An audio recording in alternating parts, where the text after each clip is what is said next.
my point is that you've got to account for X amount of that happening in the black community, right, G? Wait, I'm sorry. Say what again? Say it again now. Have to account for. A lot of these cases are happening out in the woods. Like, okay, sure, if you want to make that argument that white people hang themselves when they commit suicide, those are people that do that shit in their house. Is this stuff happening in the Deep South?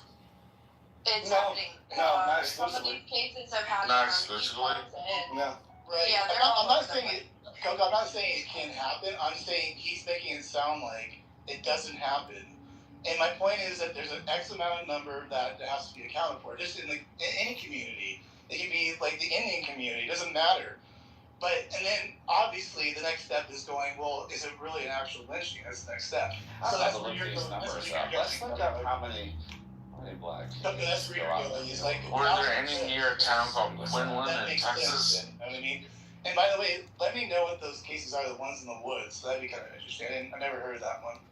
Okay, I will. I'll have to dig through one of my pages to find them all. Marshall, I did see one in Texas. I think it was last spring. I don't remember the exact city. East Texas, though? I don't know. The reason I asked if it's East Texas because the Klan is active in East Texas. I just Googled that the amount of suicides for black veterans is double the suicide per capita rate of the other minorities.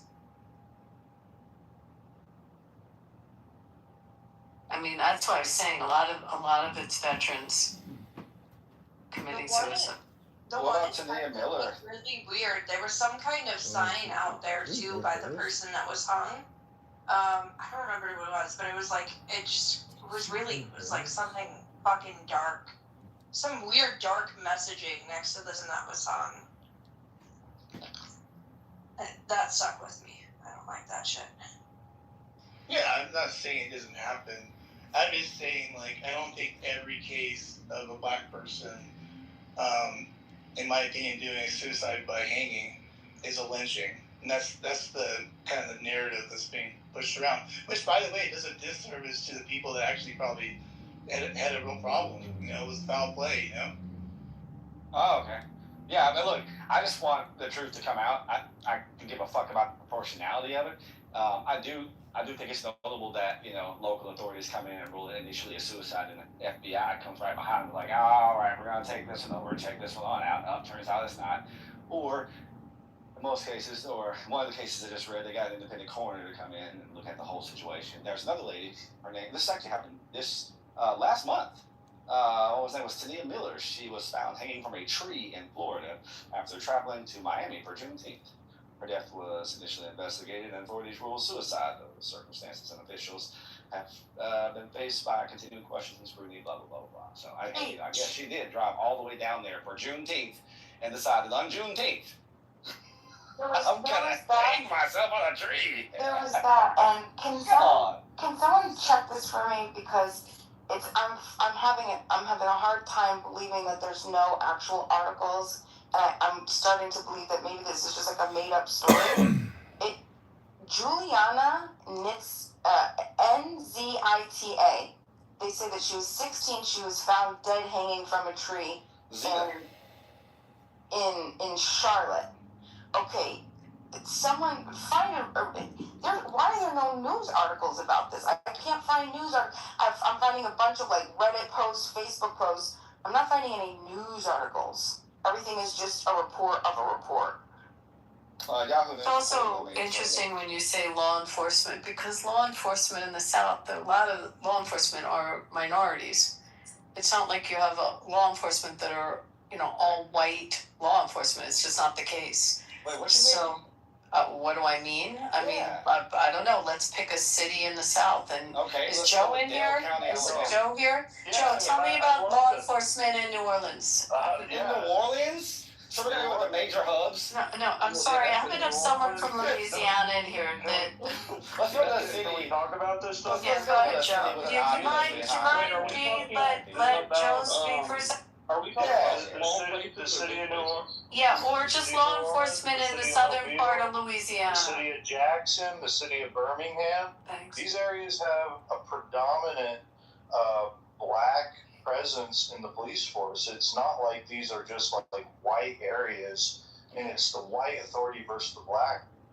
You know what? Let's just throw that out for a second. Civilians. I love that, and I'll accept that all day, because that's true, definitely. I cannot say that Jackson, Alabama doesn't have a high population of black law enforcement officers in a predominantly black city such as Jackson.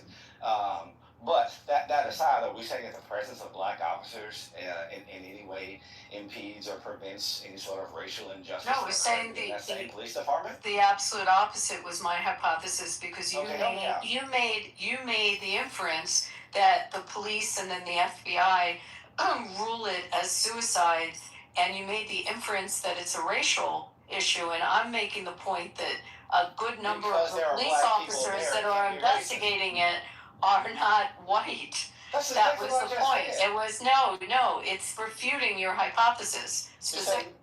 I've absolutely refuted it, because you made the inference that it was racial on how they're making these rulings, and I'm making the point that the irony is that the majority of not a good chunk of the law enforcement are minority. Okay, let's go to Colbert County, Alabama. Right. So, G, I thought you were saying small town, small police department ruled a suicide. Then FBI comes in and says, no, this is not a suicide. I thought that's what you were saying. How does Hunter won the internet? Oh, you're on mute, sorry. Sorry, I don't know how, somebody must have muted me. Like, let's go with Colbert County, Alabama. Why Colbert County, Alabama? That's where DeMorris Richardson was found. The FBI has now stepped in on that case.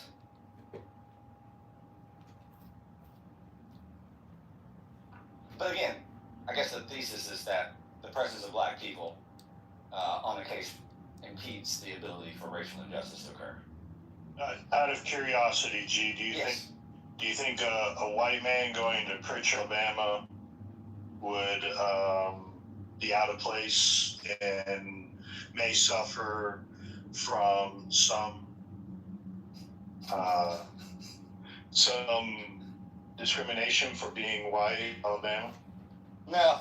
I'll tell you what I do think, though. No. Why don't you think so? Well, I'm going to tell you. I know exactly why. I'm glad you said Pritchard. Good. Thank you for pulling that example out. The one I'm very familiar with.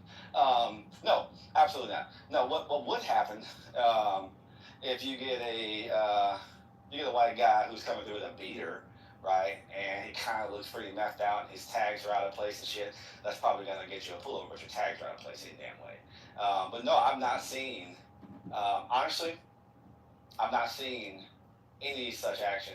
And a lot of white people traverse through Pritchard, Alabama. A lot of white people. There's actually an artery that flows through Pritchard that goes through several other predominantly white cities, Saraland, Chickasaw, Creola, for example, right? All right. African town. Yeah. Good. Thank you for calling it African town, not Plateau. But there's a major artery that flows through that city and goes through there, and I can tell you that I'm not seeing that occurring, actually. And that artery goes above. It's a flyover, right? No, it's not. You're thinking of I-165, right? No, not I-165. I'm talking about Highway 45. Highway 45 cuts directly through the city of Pritchard. And actually, if you take 45, you can go from downtown Mobile, cut straight through Pritchard, and go straight to Saraland, Chickasaw. Satsuma. Yeah, so out where the hospital is there, Mobile's hospital, man, the University Hospital there, it's pretty rough around there, man. The University Hospital. I just said the University Hospital. Okay. That neighborhood. I said the University Hospital. That neighborhood, man. All the houses are boarded up and things like that. That's a pretty tough area for a white guy to be walking. Actually, that's not true at all. The area around University Hospital is not mostly boarded up houses. In fact, what you'll find around there now, there is an element of crime that goes along in those areas. But again, even in that area, you're not really out of place. You'll find the majority of the houses are actually owned by older people who keep their lawns up, and it looks well. You're thinking of the Tolmanville community, so let's not be too overgeneral about things. And then right next to that would be the Upper Midtown Crichton community, right? And so when we look at those areas, no, I mean, they're pretty well maintained areas. Now, there are some shakier areas when you get into, like, say, the Crichton area. But even in Crichton, that's a fucking diverse area. And there's damn near 50-50 blacks and white people rolling around there the whole damn time. So just being white in those areas is not necessarily going to get you stopped. And I can tell you for certain that I'm not seeing that happen in the city of Pritchard. So is it thinking possibly a group of white racists hung a kid and then try to make it look suicide, and then the local cops say, and then the FBI comes in later and says, maybe it's like not a suicide. Yeah. Well, look, I mean, to the first question, so initially we have to go with foul play, no foul play. All right, bam. So when you say suicide, that's absolutely no foul play, so there's no reason to look into that. Then the FBI comes in and play. Now we have to determine what the foul play was, and what the type of profile, right? You know, FBI has profilers, you know. I have a profile of a person who would actually hang somebody. Who are we looking for? What's the general archetype of the suspect that we should be trying to build our profile together to gather up and look towards? Now, profiles are obviously not that admissible. Certainly do. They certainly do relate to a lot of FBI investigations, especially when you don't have a suspect known. You have to start to build a profile of the reasonable person that will fit that scenario that you can actually go after and look towards. And sometimes they're fucking wrong. You know what I mean? They just are. And that happens too. So I guess that's what I'm saying. But I live in the South. I have a hard time seeing. I think it would sometimes the most obvious answer, even though it's painful, is what happened.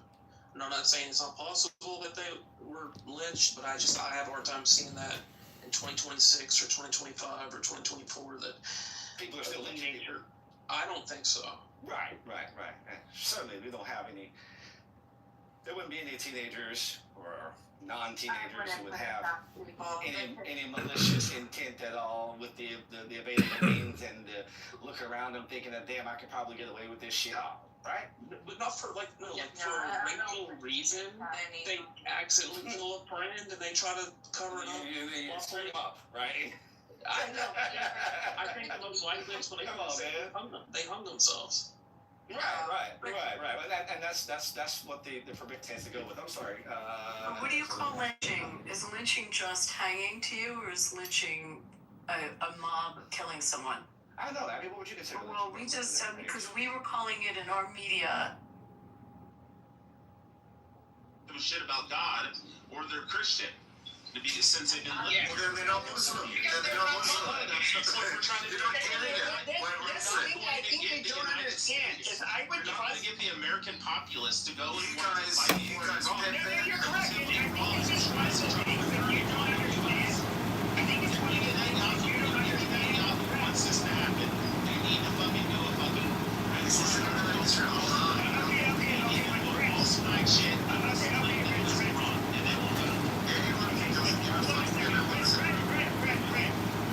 Here's one of the biggest problems, okay? And this is something that any American that's been around Persian kind of knows. We cannot trust their patriotic than us. Right? Sure. So we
get invaded by fucking Mongolians and fucking Syrian, like those types of things. Of course. And I'll tell you something about the part that you say. Of course you need to. Of course the American person. Of course your money, taxpayer, everything. But when you're looking for the fuck maybe they say no, fuck Israel and this and that. From the logical standpoint, right? In my opinion, by my view. So you guys are as an Americans, right? You're selling the American product and this and making money. The big corporate companies, millions of the dollars. It's not just the art. Also, you're selling the technology, know-how, industry, eating. Great, we appreciate it. But with your competitors that coming off, like a China, like South Korea in some aspect, right? Why me as a country A, why would I prefer America? Because the quality is almost better in some particular, right? Let's say the electric cars, the BYD. It's a very simplistic example. Why should I buy the Tesla over BYD? BYD is cheaper in terms of the quality and the technology is slightly better now, which is going to be a huge leap in the future, I believe. Right? Why should I? Sure, that's what I'm saying, but it is not working in that way strategically. Because yes, I am willing to pay the premium for Tesla slightly more to protect myself against the communist ideology. Because everything is not a money for value, right? Because on the long term, I don't want my people to move from a democratic country, right? The constituted. You're the Matrix, Army. You're the Matrix, bro. For the community. That is a trade-off. And Americans to keep that balance and perpetual collect. You're in the Matrix, Army. Fortunately, they need to be total preventing. Yeah. Okay. What is it? Okay. Now it is right.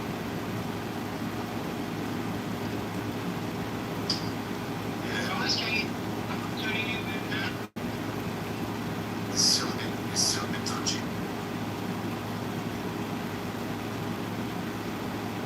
Can you guys hear me? Yep.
Jew. He has a very large following, like 100,000. Yeah, I know. I've seen him on He's Twitter. awesome, Pepe. Yeah, He's awesome. And so, you know, I've talked to him privately. How'd you get him to come on here? How'd you convince him? No, because somebody was streaming that space, and he's like, "When did this conversation occur?" And I was like, "Wait, what was being said?" And then I was like, "Oh, dude, I'm in that now." But then he did tell me, like, he thought you were like a horrible person, and I was just like, man, he's somebody he's a liberal, and I mean liberal fucking Jew. And I was like, not liberal on Israel, though. I'm gonna convert him.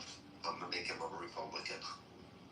But he actually lives in Ontario. He actually lives in Ontario. So, Pepe, you're saying I'm a terrible person because Yehuda says so?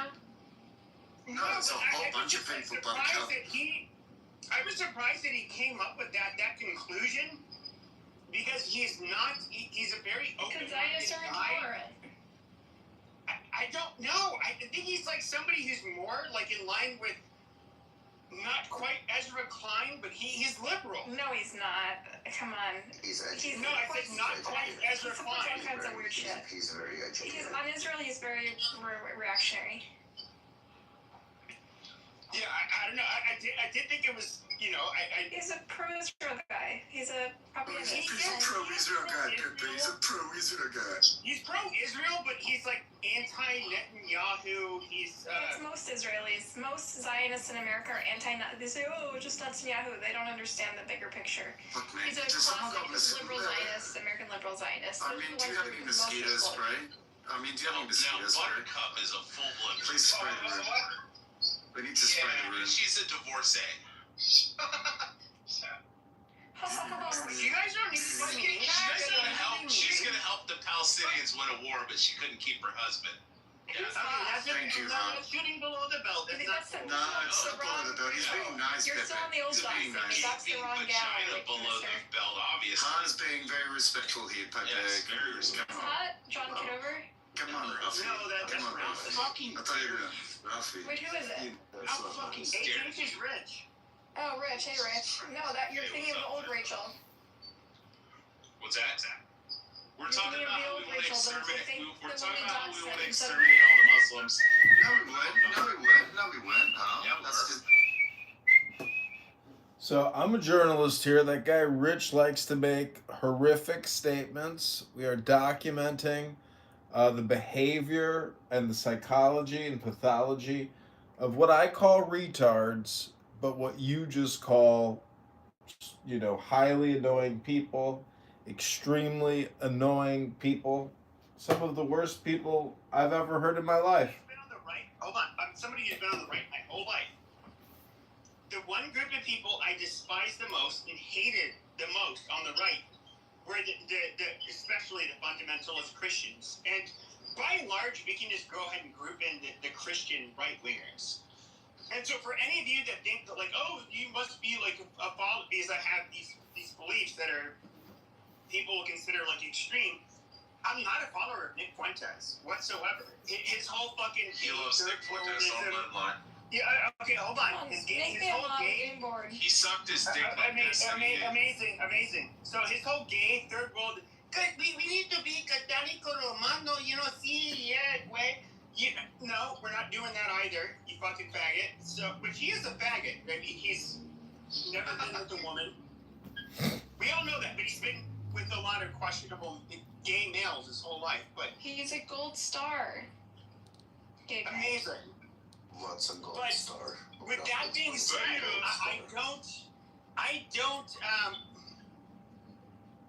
I got interrupted so much. I don't even know what the fuck I'm saying.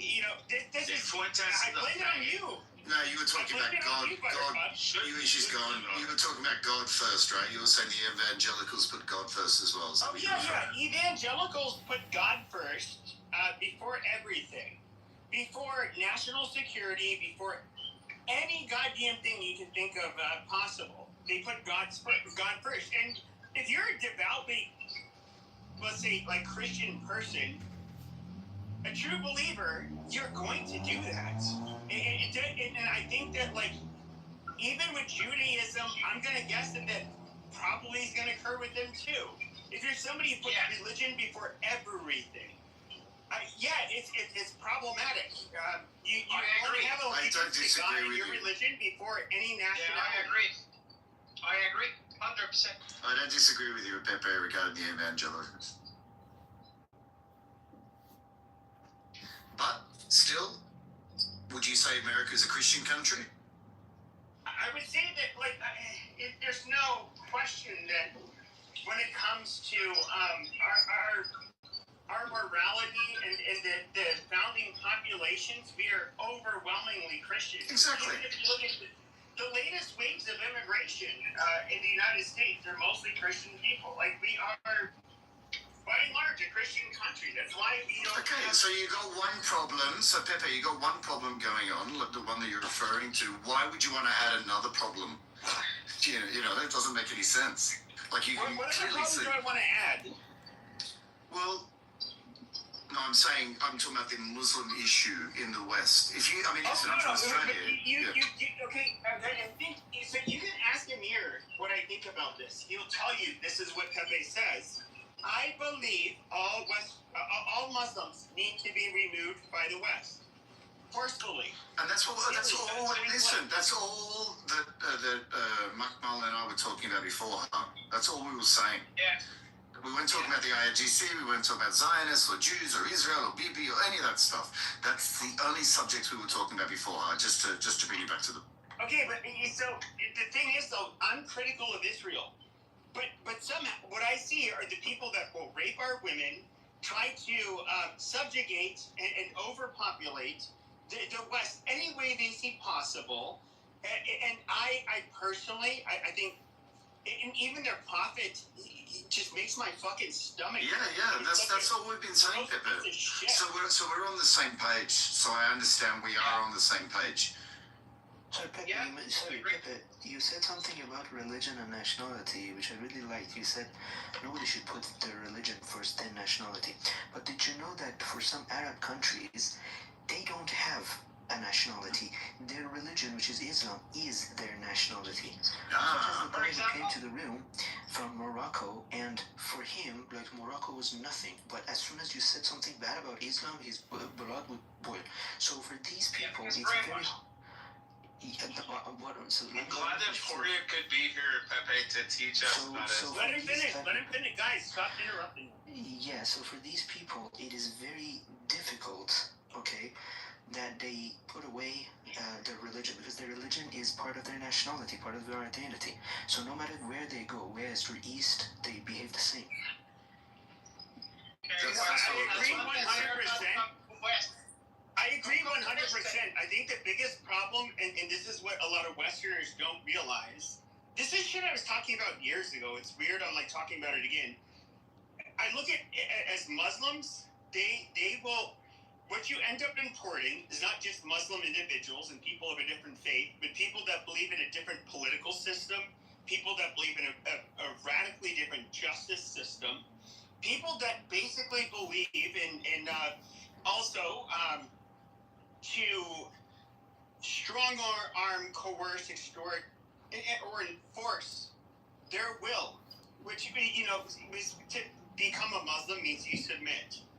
That is exactly what they want to do. They see, and these people, in their minds, they don't see it as being evil or bad or mean. They see it as their calling. It's a good thing. So do what Greece does. Do what Greece does. Do what Greece has done. No mosques. Do what Japan has done. No mosques. Do what Poland Muslims will. Yeah, Poland. Well, Poland's the next level, right? But Greece specifically, right? Because it's not exactly like Poland. But no mosques. No building a mosque, right? Okay, half my family comes from Corsica, and you can look. Just look up Corsica. No mosques. They're building new mosques. Oh, hold on a second. New mosques. Oh, we need to. So you can look up. Okay, you can Google Corsica Muslims, and you can see they had roughly a 15% for 15% of their population was Muslim. Now, what the Corsicans did is they allowed them to have prayer halls. They could not own a mosque. An imam would bitch too much, he would get shot. Then you would get people from particular Muslim prayer rooms who would bitch about it. And so what did they do? You can look at all of the examples. These terrorist attacks are widely documented. They would burn down their prayer rooms. They'd throw pig heads in their prayer rooms while desecrating the Quran on Shalah. And, you know, this is a group of people that I would say, like, maybe like him and the Irish, they're very resistant to being hostily taken over. And I 100% agree with it. Like, there is no reason these people should have to deal with it. And Muslims, I think, you know, General Jack Pershing said it in World War I when he first encountered Muslims in warfare. He said rabies to a dog, or Islam is Islam is like rabies to a dog. Yeah, and basically it's like this third world death cult that it basically Islam is conquering, raping. Hold on. Conquers rape. God damn it, dude! I hate it when people interrupt me for that very reason. It's a religion that permits, you know, taking people's concubines, raping, pillaging, just basically getting to enjoy the riches of people that you just conquer. And to me, it is so fucked up. Like they seem to value nothing precious. They don't value anybody. One mosque in the whole of Athens. Just to clarify for you, only one. I just like that you guys kind of sort of agree with me, but you don't go the full way of, hey, we should make Islam illegal, we should destroy all the mosques, and we should deport all these motherfuckers out. At least not kill them. I see. You guys want to be a bunch of liberal cunts and be like, No, I am a journalist listening to a podcast where they're debating Islamic migration. The ones that choose to live in the West, the ones that. Brad, are you gonna say that the ones that live in the West are for different reasons, or they're not as extreme? No, I wasn't saying that at all. I was just saying I was just gonna say 2 words: Bondi Beach. Yeah, no, I agree with you. I agree with you. Just wait. Brad, that was fucked up. That was fucked up. Say another October 7th for all of you guys to come around. And then you guys will be on my side. You'll be like, well, Are you being sarcastic now? I'm confused. No, I'm being 110% serious. Okay, he did nothing wrong. He just killed the wrong people. That's it. If Hitler would have killed the Muslims and exterminated them from fucking Europe and Africa, the Middle East.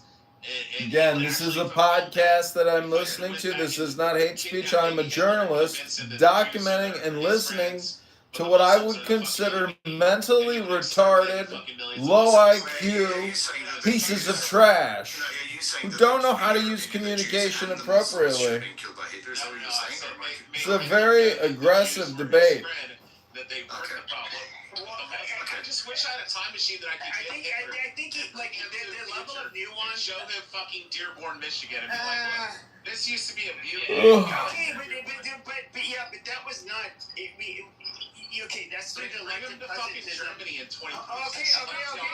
I'm trying not to mute you. Hold on. But if we look at, at the time, in Germany, first of all, in 2020 there were like roughly 50,000 Muslims living in Europe. Now I believe it's like what, around. It's in the tens of millions. It's wrong. It's wrong. In the 1960s, 2 million Turkish people migrated to Berlin and Germany. Turkish people are fucking super progressive. No. I'm talking. I get it. Hold on. Okay, hold on. I'm talking about the total Muslim population in Europe. It's like saying Persians. Amazing. So when I say Middle Eastern, it's anybody from outside of Europe that comes to North Africa or the Middle East. Okay, that's who I'm referring to. And they're Muslim. Okay, but hold on. What I particularly said was the Muslim population increased. It was under 1 million, then all of a sudden it goes to tens of millions. I believe it's like 20 million or 50 million now. I'll check for you, Pepe. Yeah, Turks are just versions with less jewelry. Sure. So, but we can look. Hold on, but Rich, I don't want to have to move you down to the audience, so please stop. So we can look at even France. France fucked themselves over when it comes to Muslims. They had these colonies in the Levant and in North Africa. After World War I, they said, hey, yeah, guys, come on into France. Help us rebuild. After World War II, the exact same thing. They kept them in the banlieue, the suburban ghettos, and never tried to integrate them. But, they, for reasons that financially made sense, they invited these people in. They basically shot themselves in the foot. And, I'm telling you, somebody's of French descent. The French got this absolutely wrong. But if you look at the Muslim migrations into Europe, 46 million. Amazing. If we look at the Muslim migrations into Europe, in the last 15, 20 years, that is where the bulk of them came from. And these people ended up having children very quickly. Merkel, you can blame Merkel for that. Yeah, absolutely. And she even admitted that she weaponized this, the migration crisis, in order to combat the right-wingers. It was also guilt for the Second World War, man. And Rich, I think that you say that maybe what we should do with the Muslims in the West. As a method, you can do the exact same thing that Muslims are doing with the Jews and the Christian in the Middle East. Same thing. Sure. I think, okay, but I do think when it comes to the Jews, I do think it's not that I dislike, and that's the one where people won't get this about me. It's not that I dislike them or I think they're beneath us or anything like that. It's just kind of like, but they are. They're whiny and manipulative. But no, they're self-interested, just like every other group is. But however, they tend to be talented and more, intelligent on average than other groups. What about the Christians? What about the Christians that are murdered by Muslims? There's over 1 billion of us. I would say like half of Christendom is like functionally, not functionally. No, but I'm saying what Amir was referring to. I'm saying what Amir was referring to. Like America or the West should treat Muslims the way that Christians or other minority groups are treated in those countries. And I don't care what the lefties say. Absolutely. Like when it comes to Islam, it is incompatible. It's always been incompatible. Not just with our religion. It's not that the Christians have a problem being tolerant. They've had a problem with literally every fucking religion they've ended up having to encounter. These motherfuckers will insist that you must convert to our fucking religion or be subjected to our tax. And the Jews are compatible, Pepe. Yes, the Jews yeah. So why do you say? Hold on. But Brent, I'm not on the side of Muslims whatsoever. They're literally a much bigger threat than any group of people, at least in the West. I wouldn't deny that. Yeah, but you guys are saying. I just want to say Muhammad is a Shadamutta. Guys, I've noticed, Pepe. No, please. Pepe, I've noticed that you talk about Muslims, which are the problem, but nobody talks about what happened that they could get into West. I mean, the Ottoman Empire. You're referring to the Ottoman? No, wait, please. Let me finish, bro. Okay, when your body catches cold or any other diseases, the immune system of the body malfunctioning, okay, is malfunctioning that you catch cold. So I think first you need to wake up. Can I get appetizers? Okay, what kind? Can I get an order of the boneless wings? Okay, how many pieces? Can I get the 16? Can I get buffalo? Okay. And then can I get some of the bone-in wings? Buffalo as well. 16. And then can I get? If you use this sound, I agree with you 100%. And so, like, So like I remember it was like maybe a couple of years ago talking to Richard Spencer, who was like the leader of the alt-right. And this is something that I was a white nationalist for years. If you were locked up at any Illinois juvenile detention center, I'm somebody who did see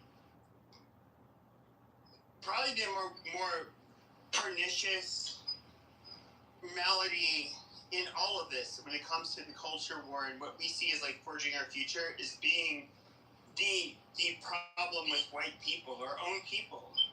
Our people are incredibly divided. They're incredibly altruistic, trusting. They will. Who's divided? Who's the Americans? Decadent, white Christians. And so, like, I would say people of European descent, in other words, they are, they do have what I would consider like a malady that you do not see in any group of people other than ourselves when it comes to basically being willing to usher in and even celebrate the destruction of our cultures. Okay, I have a question for you. Pepe, I have a question for you and Ha, because you said something before and then you slid past it, and you agree with what Ha said, or what Richard said. You said Jews are very manipulative. Can you bring receipts for that? Like, what have we said, or what have I said? I didn't use that term. I used the term Rich said it, and then you agreed with it. Maybe you didn't hear what he said. Manipulative. Yeah, I think those are tropes, but largely kind of true. Tropes are usually. Okay, so bring receipts. Bring receipts for that. You made a claim. Jews are manipulative and whiny. Can you please bring receipts? Like, tell me. I think we should have said. What have I said? I'm a Jew. I'm a Zionist Jew. Hey, Rich, I'm not tricking you. I'm genuinely. Bibi Netanyahu that the United States should put. I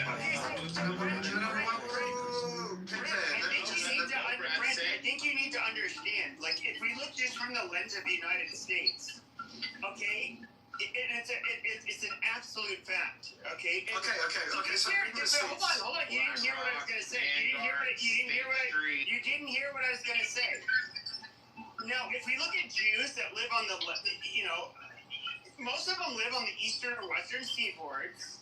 Okay, and just like most Gentiles that live on the eastern or western seaboards, they tend to be more liberal. Okay, there is no denying that Jews are majority of them are shitlibs, and at least in the United States. Yeah. And of course they're overrepresented when it comes to leftists. And when I say leftist, I don't mean liberal. I mean like they're. Okay, but Pepe, that wasn't my question, brother. Brother, that wasn't my question. I asked a specific question of what Ha said. And maybe he was referring to that specific demographic. I didn't get that feeling. We're talking about Zionist Jews. I should have said. I'm not a Jew, I'm a Zionist. Puya, please let me complete this. Brett's going to say he's a Zionist. Okay, so yeah, he's also. Rich, can you let me speak for myself? Can you let me speak for myself? Can you let me speak for myself? Rich, shut the fuck up, brother, for 1 second. Rich, we're allies here, man, but I'm asking a question. I just don't want to see I don't want to see my. Just let him speak, because dude, I don't want to put you in the audience. I bet you move me down, we're gonna have a problem. Listen. Okay, really? Oh my God, don't be a faggot, Pepe. I'm just trying to explain to Brett why I'm saying all that. Just let me ask the question. Oh my God, what the fuck, man? I don't think I'm being. I'm just asking Pepe, like. Thank you. No problem. Okay, Thank you. I'm prefacing this, Brett, because I don't want to see my 18-year-old fucking nephew. I haven't moved anybody down. Shiraz, fucking fighting the RGC and getting captured and tortured and getting his dick and balls fucking cut off. Yeah, Rich. Because Bibi Netanyahu's scared that can I finish my question? Because he's talking to himself here. So I asked you, you made a claim that Jewish Zionists are manipulative. We're manipulative. Okay, we lie, we manipulate. What have I'm a Jewish Zionist. What have I said that you perceive as being a manipulation in this conversation? Do you want the United States to have boots on the ground in Iran and eliminate the IRGC? Well, I wasn't talking about. We weren't talking about that. I'm asking for context. Do you want to see that happen? Would you like to see that happen? Are you drinking? No, I don't drink the whole time. Okay, so just chill the fuck out. I'm asking a genuine fucking question. Rafi's gonna agree. Yes, Brett, you should answer that.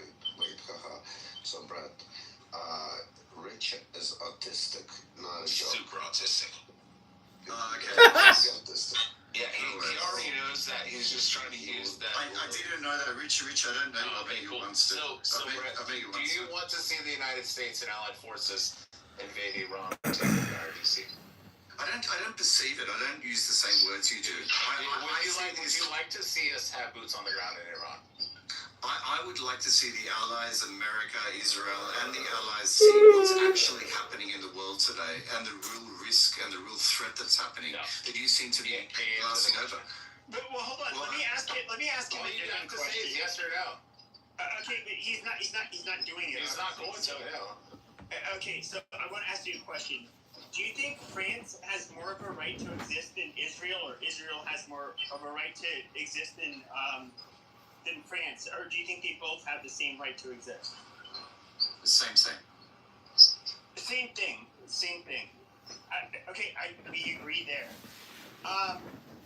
Now, one of the biggest problems with Israel is that they are in a place that is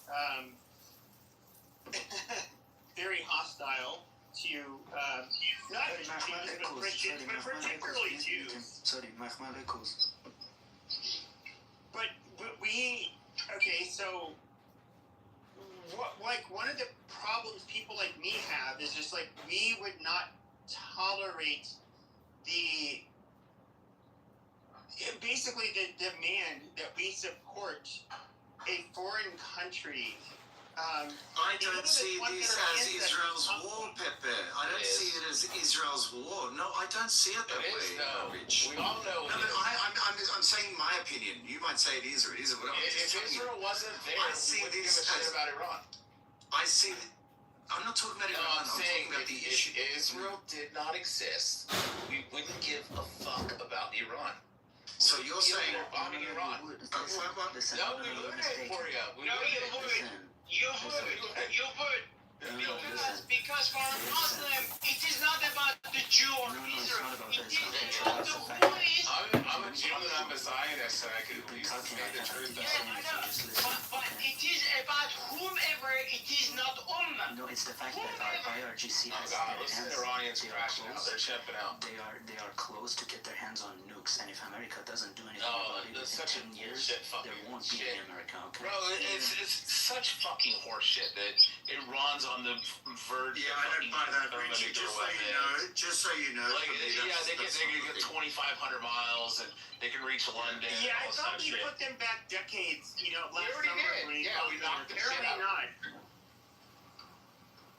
So I see this as a war. So I'll say it again, Rich, and I think we're on the same page because Brett, we have to finish this so Israel can build greater Israel like Bibi Netanyahu wants to. See, I don't. You want to put a picture of Bibi on I-24 standing in front of greater Israel? This is like the low IQ anti-Semitism when you come into you start talking about greater Israel or the monetary system. Like it's literally talking about greater Israel. I'm not making that claim. I'm not making that claim against Rich. Jesus was a pussy too. But what I'm saying, Rich, I don't see this as Israel's problem, and Israel's made that very clear as well. Israel's gonna be the first one to get hit. No, Rich. They're gonna hit Tel Aviv before they hit fucking the United States. That is true. They hit Israel 100%. The second that they get enough refined uranium and they can strap that motherfucker to a rocket and they can launch it, they're not gonna be like, oh, we should hit Saudi Arabia or we should hit the UK. No, they're hitting fucking Tel Aviv first. Don't worry, BB doesn't allow them, okay? Don't worry. They're not gonna they're hitting Bahrain, they're hitting Qatar, they're hitting the UAE. The first one that's being launched is but as soon as Iran, if they were to ever be as dumb enough to, because we all know they have over 100 nuclear warheads in Israel, as soon as they were dumb enough to do that, they went from off face of earth. But that's not the point. But if they had the capability, the first one they're sending is to Tel Aviv.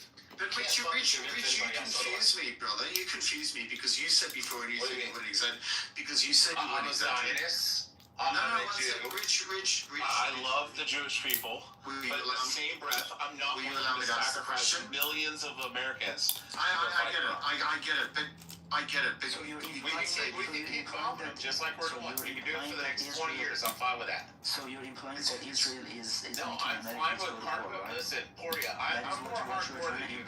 Okay? Poria, you would never agree to this. I've already said Kitover, Gaza.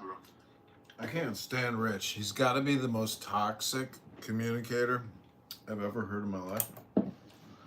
Couldn't even imagine. Imagine his wife. Like, his wife can't even speak English, so there's no other way you could possibly stomach listening to that guy. Oh my God. He's a YouTube content moderator's worst nightmare.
You do agree that Islam is incompatible.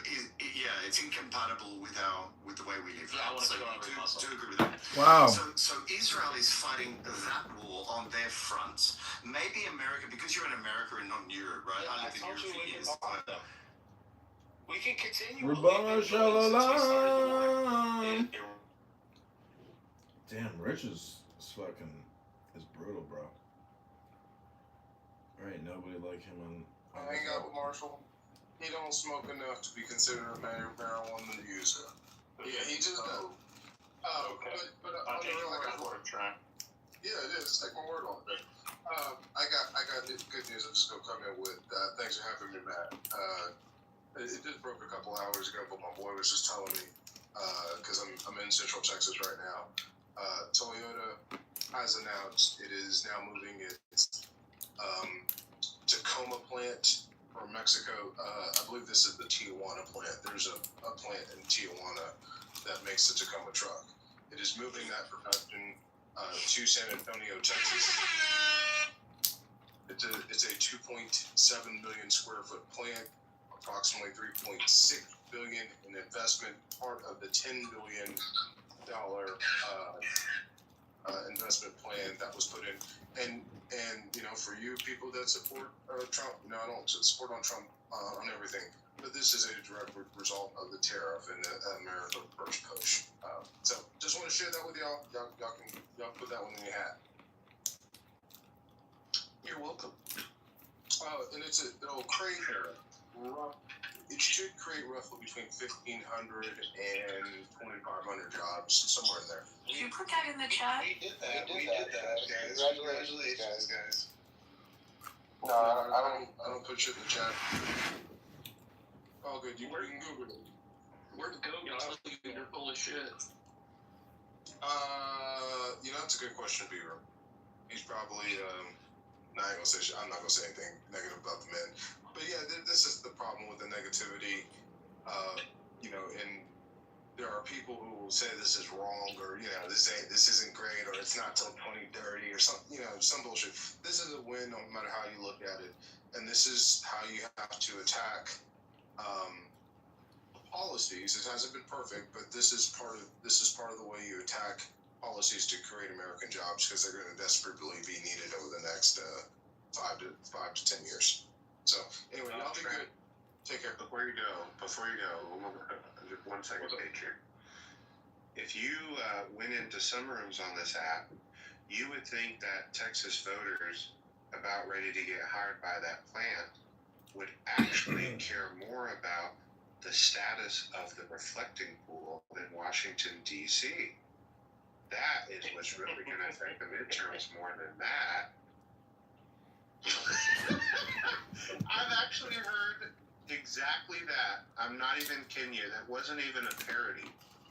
That was a direct quote. It's absolutely crazy how much of a bubble some of the people on this app live in. I'm gonna have fun with this, Trent. I'm gonna put this in Gary's chat, and I'm gonna watch how it gets attacked. Oh, Abby, you happen to have an idea of what room I might have been yeah, no, I'm gonna have some fun with this. Thank you, Trent, for telling me. Oh, man. I'll just say there are some people that definitely do not like the way that immigration has been handled by this administration. That are not happy with the tariff policies. Some of our ag people on the border and our farmers on the border with avocados and grapefruits that you guys get on the border. It's driven up their costs because of immigration. It's driven up their costs because of tariffs. There have been not everybody's 100% happy. So I'm just going to say that. But the premise, not always the execution, but I do give Trump all credit for the premise of what he's tried to do and trying to do fast. Is a lot better than the typical slow meandering. We're going to talk it out for the next 15 fucking years process of past administrations and past politics. And so Trump's forcefulness and aggressiveness on the issues we're going to need to combat AI and AI-driven stabilization, depending on what you want to call it. Human rights and everything else that is coming. We're going to need more people that act like Trump and Mondami. I know you don't hear that in the line. We're going to need more people that act aggressively than want to debate things for years, and because you're going to have a catastrophe if we continue that status quo. So, yeah, I have a good one about you. Real quick before you leave, if the bar is getting every person on board with this policy, can you name one policy that has passed in modern times where everyone agrees? No. We do bars for all, but it didn't pass, but everyone wanted. That wouldn't pass everybody. No, but the bars wouldn't want that. They want to make. I will say this way. In listening to both rooms, get politically correct, or most of these rooms that are on the left, you come into this room, everybody's worried about possible inflation. They're really complaining about capitalism. There's a lot of talk against corporation profits and CEO pay on both sides, left and right. And I think it's getting very obvious that the haves and have-nots, the wealthy in this country, are too far surpassing the middle class in the middle. And I'd say 50% of this country, or maybe 60% of this country, is feeling significant squeeze just to get day by day. And I think that's happening on both the left and the right. So that's why I believe, whatever we call it, we'll have more of a push towards a socialist narrative going forward, because I don't know that pure capitalism is working for everyone right now. That's what I'm saying. It's because this isn't pure capitalism. No tax on tips, past 100 to 0. Laissez-faire capitalism is the separation of state and economy. We do not have that in America. We are spending $7 trillion, taking in $5 trillion, and 50% of the economy is borrowed. We are living in a fake bankrupt economy. $200 trillion in debt, $40 trillion plus in unfunded debt liabilities, and all these stupid faggot Congress senators. Yay FIFA, yay soccer. They don't give a shit about your income tax or property tax. This has become a slave tax, system. a legal political slave tax industrial complex with unlimited vaccine wars, unlimited military wars. Meanwhile, let's talk about soccer all day. Play with our soccer balls. If we increase government spending, will that make things better? That's what Elizabeth Warren and all these other senators are saying with this like housing bill or something that Trump will pass. It's like they're like, sign the fucking bill, borrow, spend. This is Elizabeth Warren's mantra: borrow, spend. And then Bernie comes in and he says, we're gonna terraform and transform this country. And it's all they're doing is saying borrow and spend. And Bernie has raised $800 million since they're the biggest fucking liars. They are such crony, hypocrite criminals. I would love to see the military take this country over, in my opinion. This is a good segue. I think Ann brought up a good topic we should discuss in the chat. Mitch McConnell, in or around June 14th, went into the hospital. He has not been seen or heard from. We don't know. We haven't gotten a check on his life. The story is that if they're able to get past August 3rd, then they don't have to open up the seat for a challenge to be ran. But if we find out that for some reason he's dead, then they would have to open up the seat for election in the fall.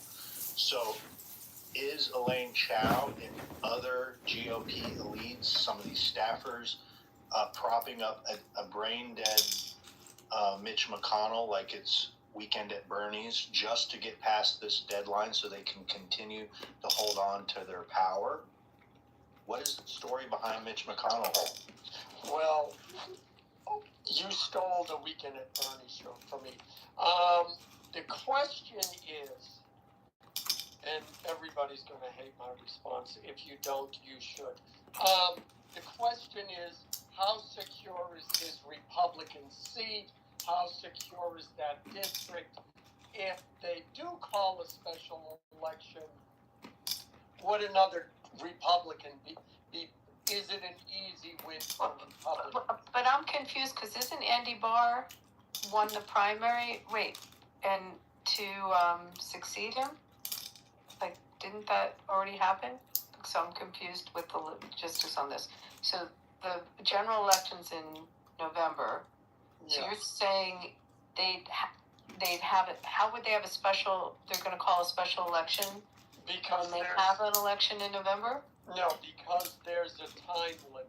If he's away, if he's incapable, my understanding is if he's incapable of serving, like Joe said, the cutoff date is what, August 3rd?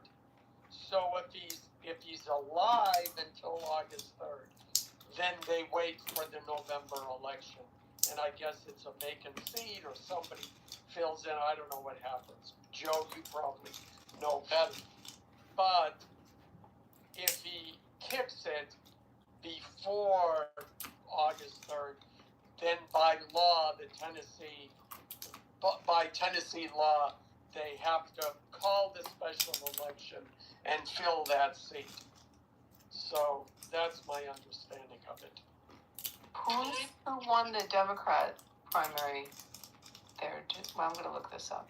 Yeah. In the meantime, I just want to address the bullshit that Trent said. Yes, both Democrats and Republicans have concerns about CEO salaries. On the Democrat side, it's the extremely concerning or extremely important is 71%. On the Republican side, it's 32%. And on the Democrat side, they want government regulations, whereas Republicans say, no, the boards and the companies themselves should address this and not have government intervention. So once again, his whole, capitalism is failing, blah, blah, blah. Yeah. Alan, we have a hospital group here called Lurie Children's Hospital, which is internationally and well known, but they just stopped doing trans surgeries. in early 2026. So I looked up how much they get in Medicare, Medicaid every year. 1.5 billion, and the CEO makes 2.5 million a year. Don't you think that some of these health groups and healthcare executives, they should lower their pay to maybe 400,000, 250,000 until we can balance the books, until we can have a balanced budget? Because Medicare, Medicaid is suffocating this country, and the outcomes and results are horrible. There's no ROI. It's all about fucking making money. It's a fucking scam. Yeah, but see, the reason why in that particular case they need so much money is because in the back of their mind they realize that they are heartless, sadistic butchers cutting the tits and dicks off of teenage boys and girls, and the only way they can live with themselves without putting a bullet through their brain is by having that excess money to buy cheap trans hookers for themselves who gimp them out and regularly beat them. So they need that money. So it's actually a benefit to Medicare that they're charging, that they get paid that much money. Well, thanks for explaining that, Alan. That was in Kentucky. That was unexpected. His name Thank is you. Charles Booker, who would be running against Andy Barr. Charles Booker. Oh for that seat. And it'll be the first black rep. He's a state Senate, no, House member, sorry. And he'll be the first black to ever be a nominee, is the first one to be a nominee in the state of Kentucky. Oh, and he's a conservative? No, he's the Dem. He's not a conservative. And who's the Democrat? A really good guy. He's a member of Congress, Andy Barr, that is now running. Well, is he white or black? Andy Barr? He's white. Shouldn't we applaud Mitch McConnell's willpower? Because even in that feeble condition where he couldn't even speak and he's mumbling, he's still got the willpower, the drive to march through those halls on Capitol Hill and assert his authority.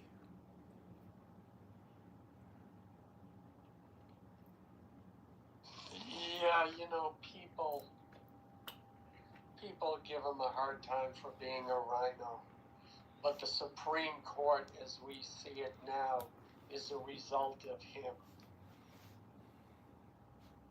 He single-handedly gave us the ability to fight all of this left-wing USAID corruption, woke governmental BS. Are you shitting me? Fauci has like 90%. The guy presided over the USAID fraud for fucking 30 years. 9% for Booker. Alan, I don't know where you're. I hope you're being facetious again, like you were with the trans doctors, but No. I mean, it was, oh jeez, what was his name? Poor guy committed suicide. Oh, I forget his name now. Are you talking about like a guy on the South? There's a documentary about Mitch McConnell, the Supreme Court, the whole controversy around Merrick Garland, and how he saw what the Democrats did with Judge Bork, all of the BS that they were pulling over the years, and he essentially was laid in wait for years, waiting for the time when he could just screw it back to the Democrats, and he did. That's why Trump we'd have one less conservative justice on the court, if not for Mitch McConnell, anyways, that's it. So yeah, I know everybody hates him. Once Trump got in, he's fought against Trump. He hasn't supported Trump. Yeah. I understand that. Okay, but still, Well, his daughter hates his fucking guts. So, you know, if that says anything about, you know, daddy-daughter relationship. But his daughter, according to TMZ, has deleted her account on X because in the past she was bad-mouthing her own father. And I'm just saying that that's probably an indicator that he is no longer with us. And like you said, he's probably on a forced respirator. And, you know, his political allies and associates are saying, just keep that pump going. Just keep the electrical stimulants plugged in to keep, you know, hope alive. Well, going to talk to the CCP official just 3 days after he was put into the hospital. We don't know anything about his health, and his wife's over there talking to communists. It's very suspicious. Abby, I didn't quite hear. So was the Republican heavily favored? Heavily favored. I've just been looking at all the different polls that are coming up. Yeah, heavily favored. Like 48 to 36 or something like that. Yeah, then my only caveat would be is if it's better for that Republican, if it's better if they hold the election, you know, hold a special election, or whether it's better to wait. In some ways, if there's any close votes coming up, it would be. I would think it would be better to have a Republican in that seat. Yeah, and I you know, it's interesting. Being a no vote, you know. It's going to be about turnout, Alan. Like on a special election, it's will be that would be defining on it. Gave life support, no pun intended, to the Massey crowd, where they think Massey could run as an independent and try and play spoiler. That would be amazing.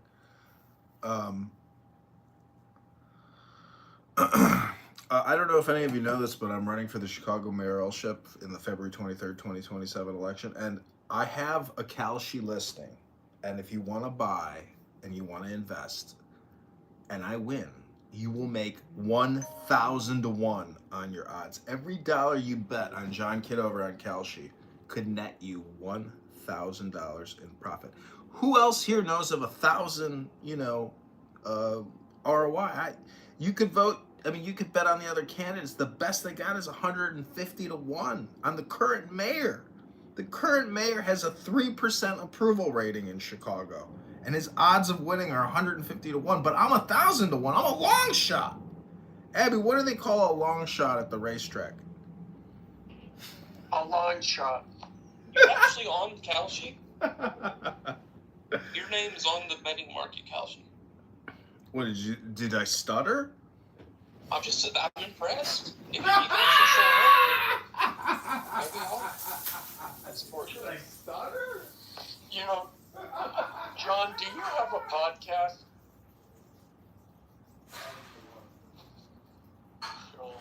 Hi. Hello. What do you think, Alan? Come on. No, I don't know. I forget. I don't remember. He probably has like 10. No, not how many burner accounts, an actual podcast. You're not a subscriber to YouTube? I thought everybody was. I am. Okay. You still hungry, Wallace? All right. Well, then he's found his perfect niche. He just needs to keep going around and entering in these elections, you know, and getting himself on the ballot. That's your claim to fame. Well, I'm not on Kalshi yet, but just talking about it and putting it onto YouTube is all the work you need. No, but July 6th. Who's giving me the thumbs down? July 16th is when I can officially file, and I can start collecting petition signatures. I'm optimistic that I can get on the ballot, but it is 15,000 signatures. It's a lot of fucking signatures. Well, are you there finished with your case, though? Has that been adjudicated fully? Adjudicated? It's a bunch of slander and libel by Darren LaHood's attorney. There's no investigation. Well, I'm just asking, is it over? Is it? It never began, dumbass. It's fake news, you fucking schmuck. It's Marshall Rankin. You were being investigated. I'm just going off what you told me. I didn't say I was being investigated. The attorney said to the Illinois State Board of Election he should be investigated because he hates my guts because I accused Darren LaHood of committing fraud. So the whole thing's just fucking news, bro. It's just a blurb on a guy's website. It's some fucking amateur newspaper guy with a fucking huge herpes sore on his face. It's not by mainstream news. Jeopardy. Listen, Kwame Raoul, the Attorney General, he gets $500 million a year. It's not enough for him. He sues Donald Trump all day long. It's all he does. These people waste all our fucking money suing the federal government. They're fucking traitors. They're losers. We need to send the military in and crush these sanctuary cities and do it quick. Hello? I know people kind of chuckle at John. However, local politics is just like this. It's just people run. It's corrupt. It's like this throughout the entire country. Y'all know that, right? Like, it's elites within these certain circles in states and cities, and that they won't let people that are new blood into those circles unless you've gone through the ritual to enter into the good old boy system of upper tier local politics. That's the reality of it. People laugh at John, but it's like, I've knocked doors for John. Y'all really need to know how corrupt local politics really is. And when I ran for Congress, I got hundreds of write-in signatures. So that means I actually psychologically, mentally connected with hundreds of people through X and Instagram and YouTube. And they wrote my fucking name in all across the 16th district because they hate Darren LaHood. And whether it's Democrats who sign my name or Republicans, it doesn't matter. People are not happy with the current politicians. They're being lied to. We've had vaccine wars and military-industrial complex wars, and we're $40 trillion in debt, and your property taxes are up fucking 400% in 20 years or even more. This is fucking unfair. And it's bullshit. We need to file fucking bankruptcy at the state level and at the federal level and get all this taxation off of our fucking backs. And the big beautiful bill gives $500 billion a year in tax credits to Apple, to Microsoft, to Google, so you can pay your income tax and pay corporate fucking tax for them. It's fucking bullshit. Hello? Anyone's success in business or in politics is based on creating a vision and your ability to engage other people in that vision. So what you just saw, however he did it, John got hundreds of people to sign their name to say, I'm not going to go with the people whose names are printed on this list. I'm going to write his name in. So that is something, I commend you, John, but the difference between what you're doing or I won't even say that, the difference. We can look to someone like Elon Musk. He's a trillionaire now because he's been able to convince people with millions of dollars to give him their millions. That's what he did. They now believe in his vision because he was able to communicate that effectively. And that is why someone like Elon Musk gets lots of money in bonuses. It's that simple. John, what did you need to qualify under federal law? It's not federal law. It's called the Illinois. It's called the Illinois State Board of Elections. It's not federal law. I'm answering you. Hello? Hello? I heard your question, Abby. Hello? How many signatures? Hello? Well, you're framing it, okay? Just ask your question without your frame. I'll tell you the number, or you could Google it. Tell you what, why don't you just Google it and get yourself the number, Dr. Abby. Just asked you the question. Let me give you my response. I spent $3,000 on my campaign, and guess how much Darren LaHood is going to spend on his campaign? $3 million. $3 million from Aetna, United, Blue Cross and Blue Shield. Abby, it's 1,500 signatures. It's not sensitive. I'm just, it's an obnoxious, pointless question. Under federal law. It's not federal law, Abby. It's called Illinois State Board of Elections, and it's based on the previous year's percent. Have you ever run for Congress, Abby? Or you're just a professional gabber? Never mind. No, I have not run for Congress. Donna just asked a question. How many signatures did you need? You said 1,500.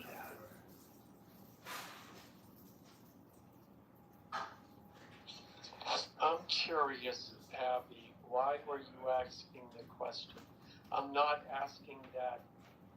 I'm asking that as an inquiry because I had a gut feeling on why you were asking the question, and I wanted to confirm if my gut instinct was correct.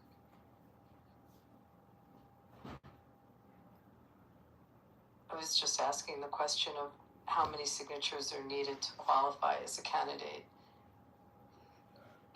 You have, in an average congressional district, you have to have 750,000 residents. So, and how many are registered voters of the 750? And of those registered voters, how many do you need if you enter into a race via a petition with signatures? How many do you need? That was just ask the question. I got the feeling that you were going to be more helpful to him, but then he made it difficult. Well, what's funny is this slander, libel, and defamation that John Kitover committed petition fraud. It actually helps me because without any publicity, I'm just a fart in the wind. But people are still attacking me over this libel, slander, and defamation. You've never even seen the PDF audit by the Illinois State Board of Election where 500, 600 signatures are said to be out of district. Those aren't fraudulent signatures. And they said over 200 were legitimate signatures in district. So it gets very technical, and without any details, all you do is repeat a blurb from a news article by a fat fuck who's an illegitimate journalist. I just asked a question. Hello? Also, how much money do you have to have raised to qualify?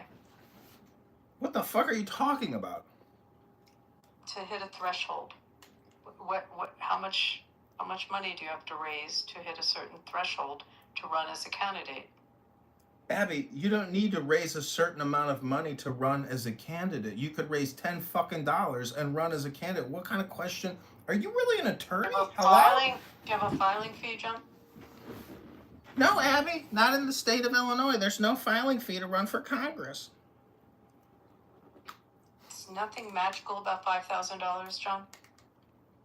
Yeah, if you raise over 5,000, there's a magic threshold where now you have to report your donors to the Federal Election Commission and do your quarterly filings, Abby. You never ran for Congress, though, so what do you know about it?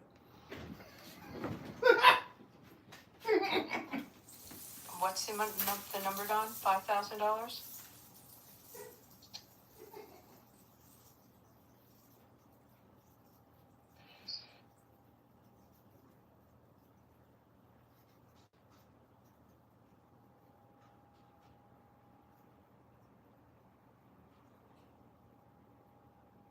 I can relate to the corruption in Chicago politics. In New Orleans, we had Mayor Nagin in the 2000s. He served 10 years in prison.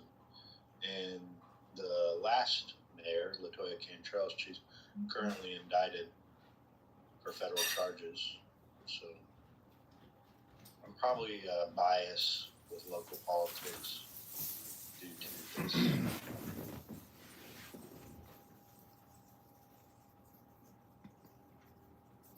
Well, there's a lot of independent little publicists that work in politics, the Marshall Rankins, the Stankins, and the Stefan, Gigglers and all these weird guys that love to do marketing and publicity and organizing for someone's campaign. And we have special retard candidates, people just like that here in Chicago that you've never heard of. And they're even worse than Marshall and Steven because those guys at least are public. But I was recently called out by this little scumbag here in Chicago who does these street corner activist videos because his now ex-fiance went live on Instagram, and she's like, I'm going live on Instagram. She's like, look what he did to my house. He beats me, he abuses me, he abused my mother, and he's screaming, turn the Instagram off. So we screen recorded that, we published that across multiple online news websites, etc. And so he went on the attack against me, and this was my response to him 2 days ago on my Facebook page. I ran an ethical, transparent, and fully documented campaign, live streamed all communication and operations on YouTube and Clubhouse. Hundreds of signatures were labeled out of district, and Darren LaHood's attorney, Paul Fogarty, libeled and slandered me and called me a fraud. I filed a challenge against LaHood's petitions. He was only 100 above the minimum, which was 1550, and the Illinois State Board of Election refused my challenge and never audited his petitions. Darren LaHood is an illegitimate candidate and should be removed from the ballot for fraud. LaHood projected his fraud onto me, John Kitover. And I've seen LaHood's petitions. To me, they look fake as could be. If you live in Rockford, Peoria, Bloomington, District 16, consider voting for Paul Noley, who is a Democrat. But he's young, he's got a family. I met his wife and kids at a debate that LaHood didn't show up to. And LaHood has created 20 trillion plus in debt and is a COVID-19 vaccine genocider and murderer and a liar. John Kitover, mayoral candidate, 2027.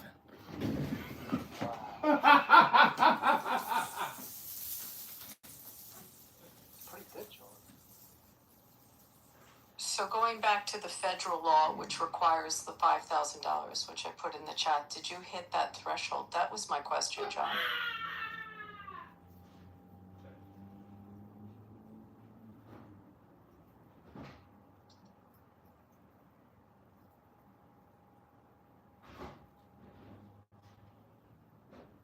Guess not.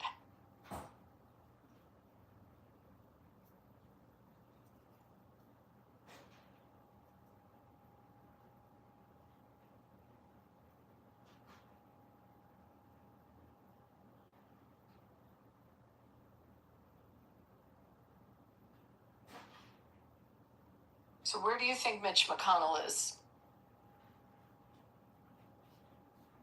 What hospital is it? Yeah, but they can't hide a death. It's hard to in some of these hospitals when it's dealing with elites and named people, you're not going to get leaks out of this stuff. There's probably security that are not letting anyone into or near him. So I don't, not necessarily is he dead, because we'd probably get a death certificate, but are they keeping him on life support? Well, wasn't Dianne Feinstein like kind of in the same boat for a period of time? Do you remember? That she was really ill. And yeah, I remember something about that. She hadn't voted in months. And this is what happened to the staffers of these very powerful senators tend to, the staffers have been running his office already for years before this. And so these people don't want to lose their power. I don't blame them. I get why they do it. But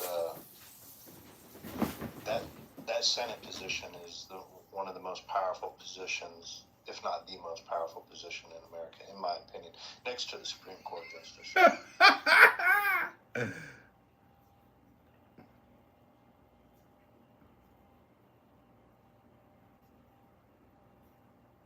Shouldn't they have to, like senators, and congressmen, shouldn't they have to make a public appearance after a certain amount of time? I don't know. I'm telling you, I think this came up with Dianne Feinstein, and it was several months. So he's not the first, but I think they can get away with it for a while. I'm trying to think of others that were hospitalized. We've had recently, just this year, we've had Republican congressmen that have gone off the reservation for like 4 months, not voting and stuff like that. I mean, the numbers are so slim, and these guys, or gals, but it's mostly guys, just disappear, and no signs of life, and then all of a sudden, out of nowhere, they report. We've had 2 of them, I believe, just this year that went missing for votes for like 4 months.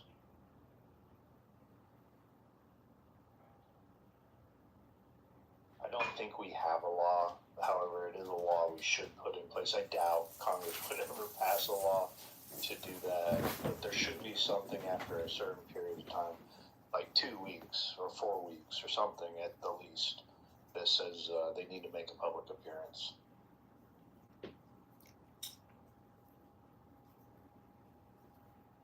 Well, doesn't it depend whether or not he has a do not resuscitate, with his lawyer or whatever in his estate planning? Does it depend on a DNI? Or what, do not resuscitate, DNR? There you go. I got an update on it. Look, and I don't know how much y'all trust in Laura Loomer's reporting. I tend to think she has some sources that have been reliable and ahead of the curve on a lot of stuff. However, I know she is a shock jock type of journalist. But this is what she's reporting. Mitch McConnell is being kept alive by life support machines, but my White House source told me McConnell is in organ failure. And as I reported, source told me he has allegedly been declared a vegetable brain dead by doctors in the White House, has been told McConnell isn't ever coming back. Officially brain dead, organ failure is accelerating, life support machine is keeping him alive, but his brain is officially dead, and his wife Elaine Chao has fled the country to China. I wonder if she brought any of his documents or briefings with her to China. That's as of 5 hours ago. Wow. I mean, so I just Googled Dianne Feinstein was missing for 3 months, from February 23 to May 23. And she missed 91 floor votes. So how long's he been gone from voting? He was found unconscious in his residency in Washington, D.C. in or around June 14th. It was when I was on my two-week vacation. I remember when this came up. And no one really talked about it here, obviously, but it didn't really start gaining traction until the month changed over. And that's when people started asking questions. They're looking at now, going on 3 weeks. It's three full weeks already. And on to the 4th, So it's like, okay, where's Mitch McConnell at? Leader John Thune came out and this was reported that he spoke to Mitch McConnell right after the incident. This was June 15th.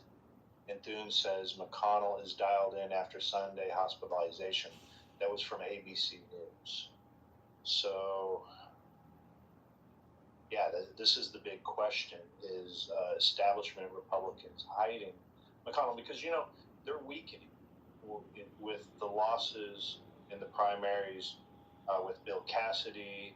Tom Tillis is out after he's retired, quote unquote retiring, and John Cornyn.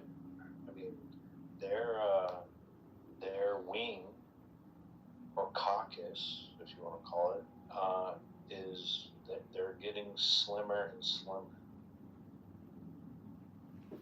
But my point is, if she went 3 months, 3 weeks is not as significant. When did they go on break? Do they have a summer break?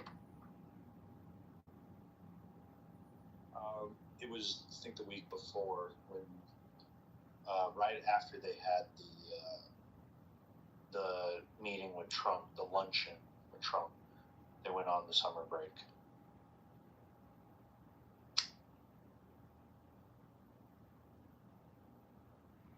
Laura Loomer says that Elaine Chao, his wife, fled to China, and she questions whether or not she brought any top secret briefings or documents with her.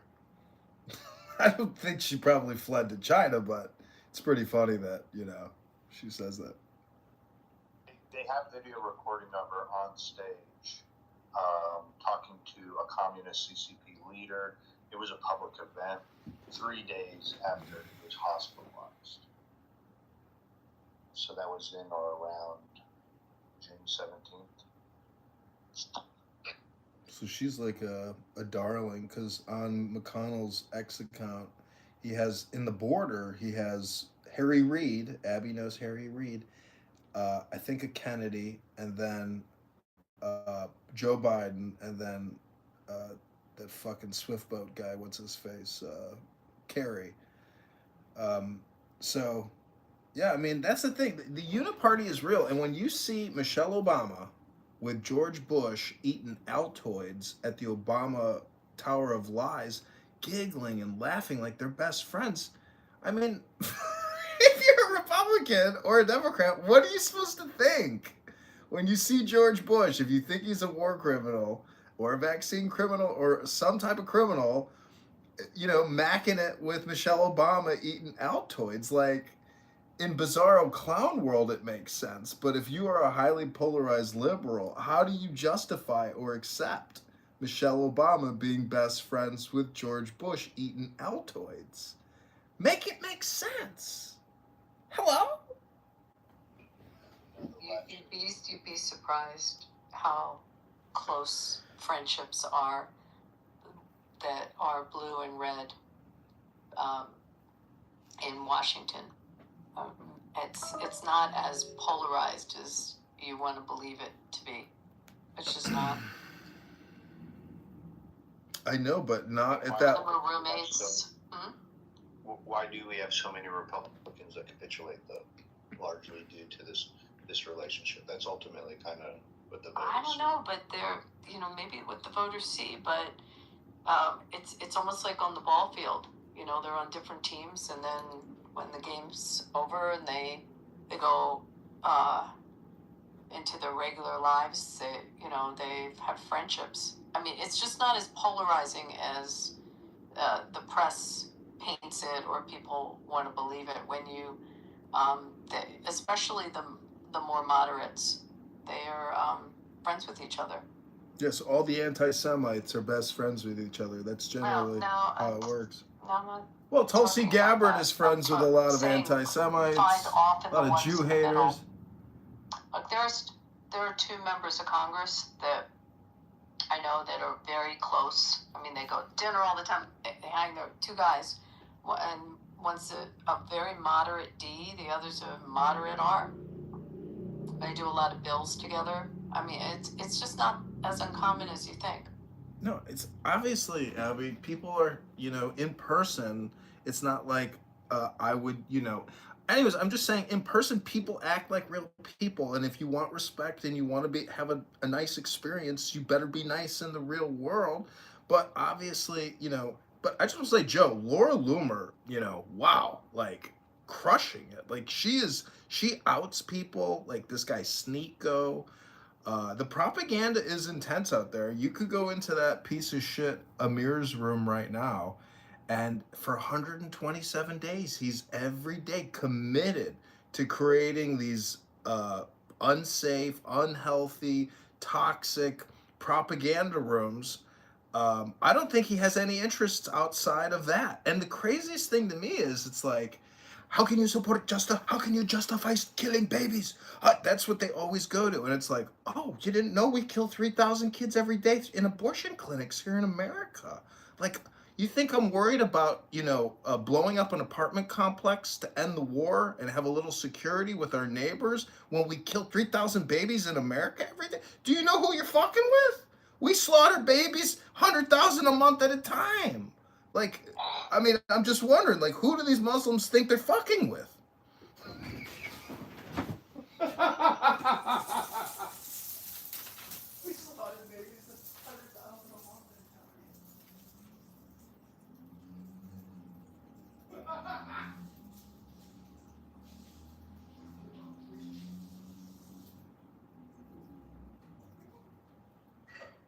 I think the big news reporting is that the White House knows. She knows a lot of stuff. Like, she definitely has an inside track on stuff. Yeah, she it's clear she has sources. I've seen her report on stuff, and everyone, and I say the internet piles on her, and then it comes true months later. Trump loves her. I mean, she's a good relationship with Trump for a long time. She's a hard worker. I think that's what it takes. It's very bright. I think she gets down in the mud too much. She would probably elevate her status more, but you know, it's easy for me to say that when she was one of the first people to be canceled and banned from social media. And I'm sure to a certain degree, you feel like if you don't counter some of this stuff, you lose the narrative and it gets away on you. So you have to, you know, that's the big game of politics, is controlling the narrative. So if you don't counter punch when salacious accusations occur, well, then they just fester and grow. Not in the game. So I do respect the ones, though, that work hard at it, because I know it's not an easy life. Why did she get canceled? They called her an Islamophobe. Is that the reason that she got canceled? She was running for Congress when it happened.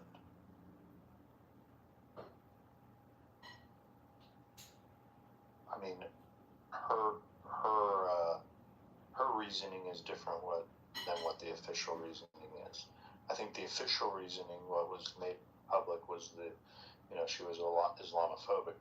But I think her reasoning is that she was blocked out by Republican establishment figures. However, she was never able to. She was one of the first people that was banned and canceled from social media. This was back in the years of 2017, I want to say, 2018, around the same time that Alex Jones got banned too. But she got kicked off before him, I believe, even though he was the largest celebrity that, if you call him that, that got kicked off at that time. And that was kind of like the big tech was feeling the waters at the time, seeing what they could do, leading up to 2020 when just mass shadow banning and it was a coordinated deplatforming, which made it unique. Like, they had never, you know, across all the major platforms, come together and made a prearranged agreement to deplatform Alex Jones across the entire, you know, all the major platforms. Well, I'm just reading this. She got banned by Uber and Lyft. Do you know about all this? Yeah, and debanked. She was debanked as well. Yeah. And also Airbnb. She couldn't rent Airbnbs anymore. Yeah, her account of it, it's pretty deep. She says you don't really know what it's like living life like that. You know, I feel a little sympathy for her on that aspect. Banned from PayPal, GoFundMe, and Venmo. Wow. Well, that's the liberal progressive Democrats at all the major tech companies chit-chatting on Blue Sky, coordinating, doxing, destroying, attacking, whatever they can. I mean, I just got deleted from Instagram by Mark Zuckerberg for my artistic and political opinion. It's ridiculous that they censor us. I mean, thank God on X I can notify Todd Blanche, my local federal attorney general, and say, hey, launch a full investigation into Fakebook and Mark Zuckerberg, who kissed Donald Trump's ass after he anyways, Zuckerberg is a maniacal, incredibly wealthy motherfucker. His main yacht is $600 million, and his follow carry-on support yacht, in case of an emergency, is another $30 million yacht. But what? After COVID-19, and he platformed Fauci, and helped everybody, take the injections. He created the Zuckerberg Priscilla Chan Inflammation Research Center in Chicago and endowed it with hundreds of millions of dollars to find out how to cure inflammation. How about you don't take an unnecessary injection from Pfizer, Moderna, J&J, which is an experimental genetic modifying chemical cocktail patented in the Bush administration, funded through biological weapon research in the Pentagon.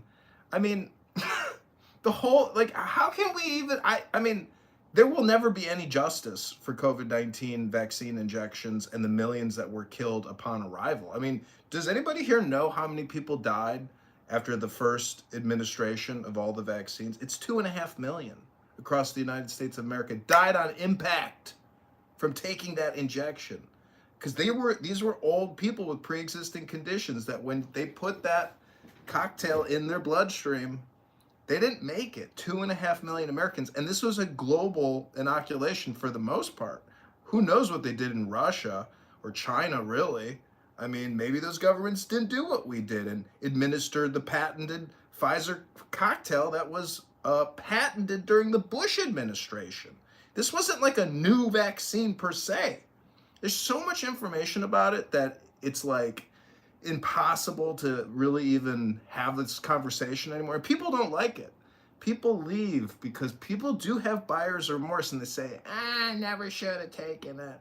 What was the point? What was the point? It wasn't like going to a candy shop and getting one of those vintage Coca-Cola bottles and chewing on the gum wax, it was a little sugar, it wasn't so healthy. You could go to Trader Joe's and buy some cotton candy. But when you compare cotton candy to getting an experimental mRNA Pfizer injection, I'd go with the cotton candy 9 out of 9 times. You see what I'm saying? It was unnecessary. You would have been better off eating cotton candy. I want to give a little history of the right wing going back to the 80s. There was this guy named Wally George, who's a bombastic, patriotic personality that was on public television in California. And the right wing has always had this type of bombastic personalities. It's an artistic format that allows people to get their messaging out. Rush Limbaugh coming up in 87 and popularized in the 90s. Very similar to kind of what Laura Loomer does. She's bombastic. And even, I know people, the largest misunderstood genius on the app, John Kitover, they don't get the artistic format of it. And it's a rich tradition in the right wing. And it's how we have gotten our messaging out. Some of the most effective people in the right wing have had bombastic, patriotic personalities. And we shouldn't discount them. And we should look at those people as they're delivering messages for the greater good. And it's a lot better and more effective than this stuffy Mitch McConnell. You have to have your hair combed over and there's no laughing or joking that goes on in the Republican Party because that's below us, So I just wanted to put a shout out to the bombastic patriotic message.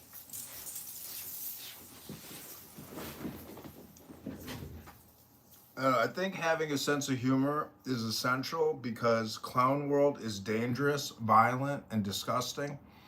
I could go 2 blocks right now to my local train station and I could ride there's hundreds of homeless men and women sleeping on the train right now.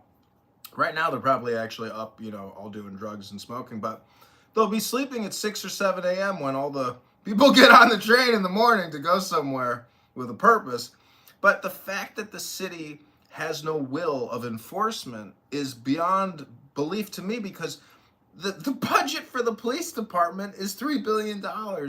and every month we're paying $100 million for pensions. It's like, you got to go to work and get these fuckers off the train, arrest them, and put them in a processing and holding facility, and come up with a viable solution, a pathway.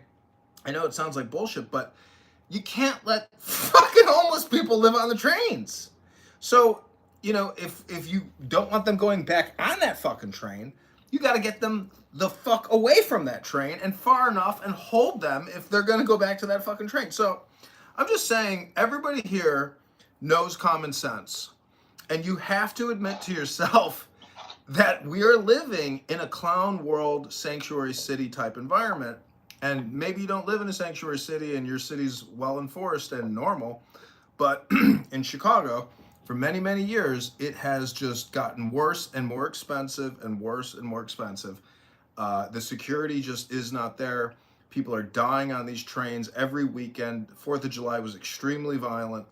And the police, in many ways, are incapable and ill-equipped to deal with the problems that we're facing because we have hired so many female police officers.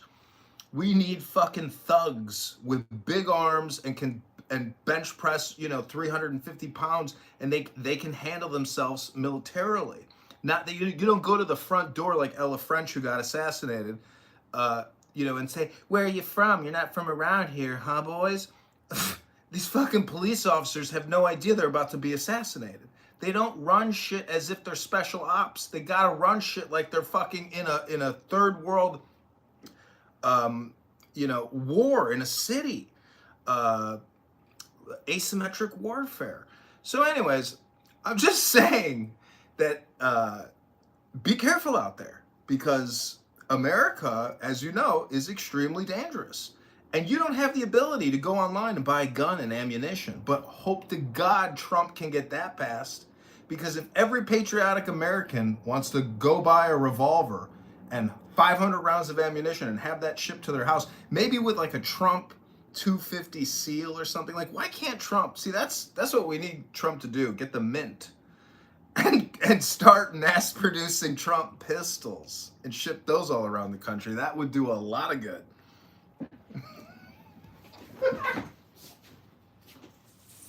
That would do a lot of good.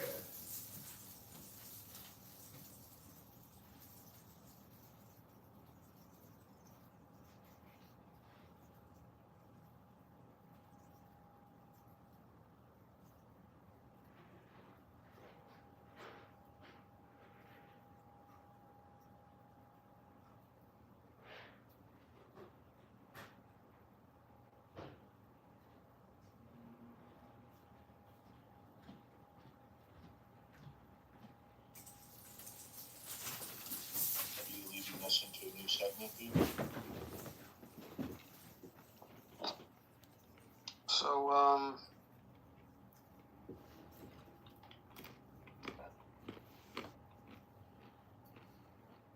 is McConnell dead?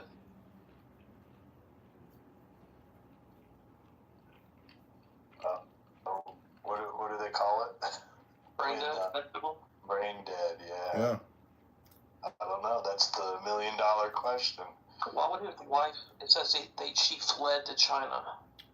She's being facetious, but who knows? Who was that other? Oh, Rupert Murdoch. Didn't he marry some Chinese espionage agent? Like, the dick wants what the dick wants, but the brain wants, to do not resuscitate. So is it $5,000? Was Abby? What was she asking you about $5,000? Oh, she's just saying if you raise over 5K, you have to report your donors. I raised 600 off of Clubhouse and an antidote, so I didn't have to disclose or file additional paperwork with the FEC. It's a lot of fucking work, running and having to file all this paperwork and do all your accounting and bookkeeping, etc. But I only raised $600. That's it. And Darren LaHood is going to spend $3 million on this campaign to defeat this little Democrat squirt who probably doesn't stand a chance. I don't personally like him. When I filmed him at a debate, and Darren LaHood didn't show up, but I just got the new Meta glasses. So I have all this like insider footage of him hooting and hollering with all these Democrats at this debate that I did in Rockford. And man, you guys, I don't know if you've ever seen the footage, but they boo me, they hiss me, like, and then some old woman at the end of it comes up to me, she goes, "Oh, I just realized you're a libertarian." And anyways, I'm just saying it was an experience. Probably a waste of my time, but I got the footage of the other candidate, and he's almost raised $1 million. And Ro Khanna endorsed him, and he's getting big Democrat endorsements, but he's a union parasite and, you know, not the brightest tool, the sharpest tool in the shed, but fuck, the younger people are eventually going to have to take over. And Darren LaHood is like a legacy fucker. His dad was in the Senate, or dad was in Congress for like, since I think I read 95, or a long time. This is a big political, legal dynasty. The LaHoods are probably worth $100 million. And he's a big vaccinologist, big pusher and endorser. The guy raises $3 million a year from healthcare. And he's like a senior ranking Republican congressman, and he puts out soccer propaganda feel-good videos all day. This guy fucking loves soccer. It's like he's living out his dream come true. You know, these Congress people make a lot of money. They're lawyers, and they have associates, and their father has this business, and they got that fucking contract, and they're working. They just bought this building and leased it to the GSA. I'm telling you, these people milk the fucking government, and government's broke. There might be a breakaway America at some point that goes capitalist, pure laissez-faire capitalist, in the same way like the British East India Trading Company was kind of like its own country or government, or in the way that Facebook is its own global, you know, country. There could be some type of new America project that the government actually creates, preempting some type of collapse or something because of a financial crisis. It's coming. The 2008 financial crisis with Obama was significant. Home prices dropped. They went down 50%. That's fucking a lot. That's $100 trillion in market cap gone. But they reinflated the banks. They let some die and they reinflated the others. Now we have the biggest AI bubble in the world. There's so much debt. It's staggering. So what goes up must come down. Try to strategize yourselves financially, materially. I mean, I'm not like a doomsdayer person. Like, I hope to God my grocery store always has food, but, you know, this isn't Cuba. We still have nuclear energy.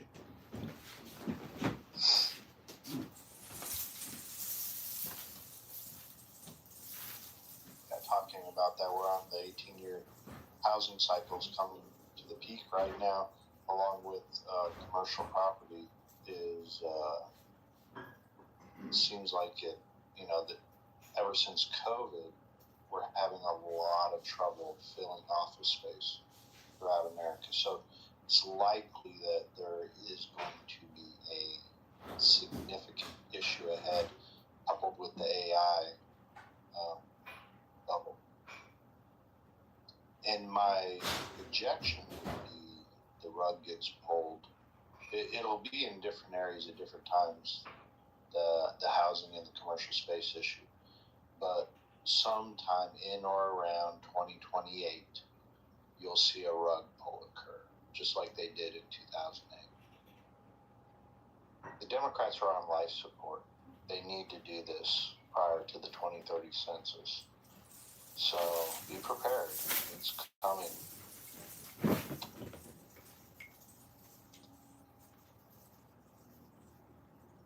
Well, let us all see come in. That should be perfect.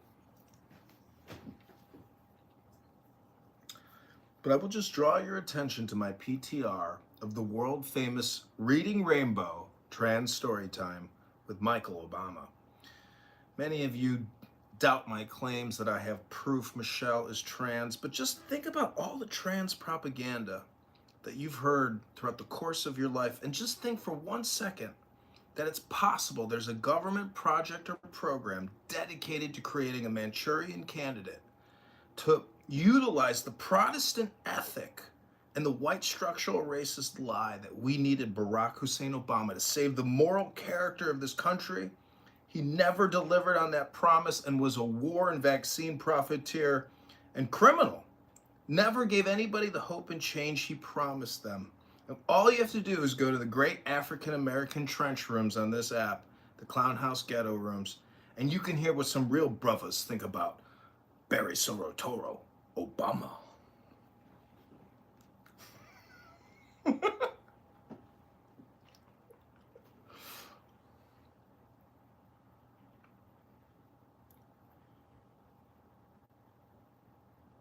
I mean, just look at that PTR.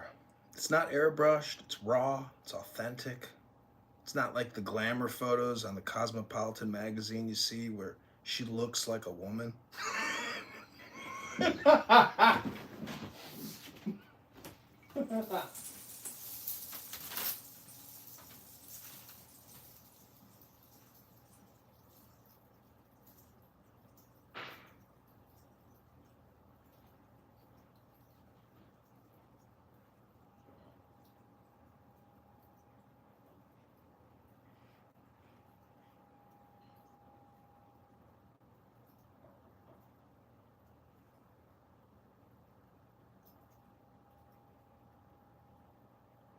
Has there been any updates on Florida woman? I see.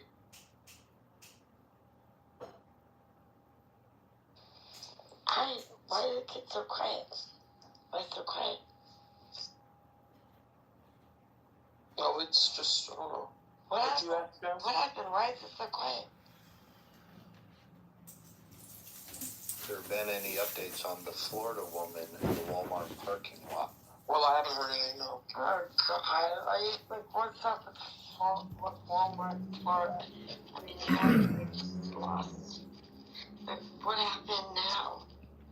Well, we have Dr. Jordan. We have Dr. Jordan Shaw in the audience. And Dr. Jordan Shaw posts some of the cutest animal videos on his Instagram account. Dr. Jordan, it's been so long since we've chatted, Dr. Humperdinck. I'm just wondering if you could come up and tell us your feelings about Donald Trump right now. Also, I wanted to say Michael Cohen, the former attorney for Trump, who did that whole thing with, whatever, Stormy Daniels or whatever, he got a radio show, WLS, I think 560 AM or something, and supposedly he made up with Trump. Isn't that amazing? Trump is a forgiving man. He gives people grace when they probably deserve imprisonment for life. Dr. Stumperdink, can you come up and share with us some of your Jewish wisdom? I want to feature C in this segment. She got so pissed. She asked for a speech that inspired me by Trump, and I gave her 3, and she wouldn't accept any of them. Who are you talking about? Who's he talking to? You. What? I'm sorry. Say that again. What? You kept asking when has Trump ever delivered a speech that inspired you? And you got one. You got a speech from me. Oh God. Thank you. I appreciate. I gave you 3. No, honestly, I really. You just wait. No, I'm not. No, honestly, I really mean it. Like honestly, I'm not trying to fight with you. I really mean it. Like honestly, it's something that you guys. July 3rd was a good. Okay. July 3rd. Do you think that was a monumental speech? Well, my point is, I gave you 3 at the time you asked, and you wouldn't accept. You just kept saying I never gave them to you. I wanted one, so you thought July 3rd was a monumental speech. I gave you 3. No, if you looked over all the presidents that was have me. been, I gave it out. so if you look at all the presidents and all the speeches that have happened in the history of the United States of America, do you really think that the July 3rd speech is the one that you want to represent and suggest that is monumental to me? We thought you just wanted one, so we just gave it. I didn't just throw garbage at me. I don't want garbage. Wallace, I'm not a garbage. Like that's the thing. I want equality. No, honestly, when you look over presidents, over like years, that's what I was asking. Over 250 years, if you look at all the, if you look at speeches, that ones that stand out to you, that have stood out. But hold on.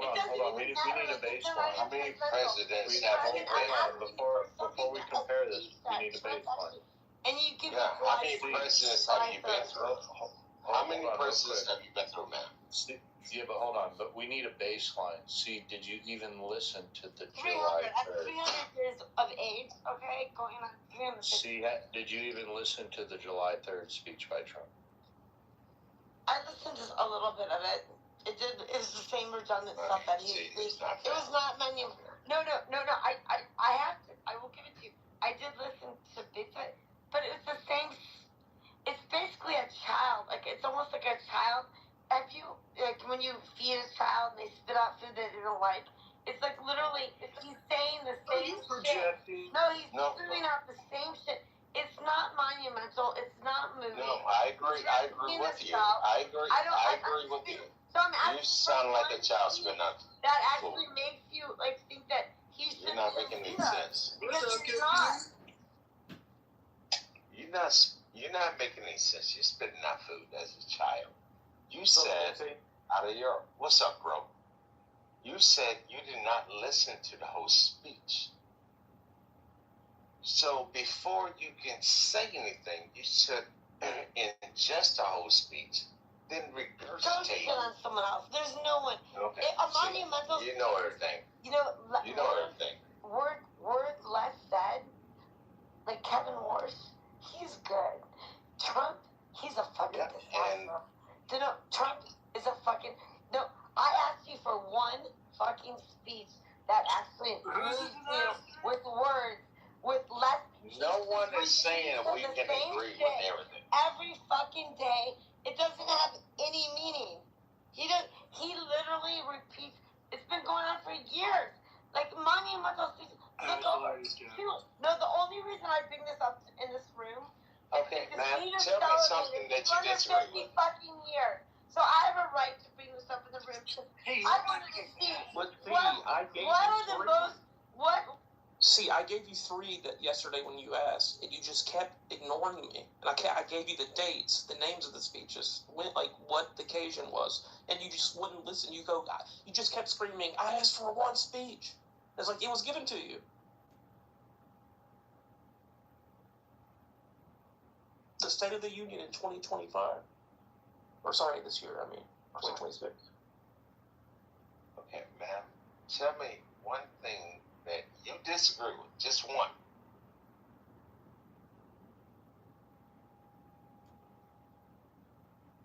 And I hope I get your pronouns correct, ma'am.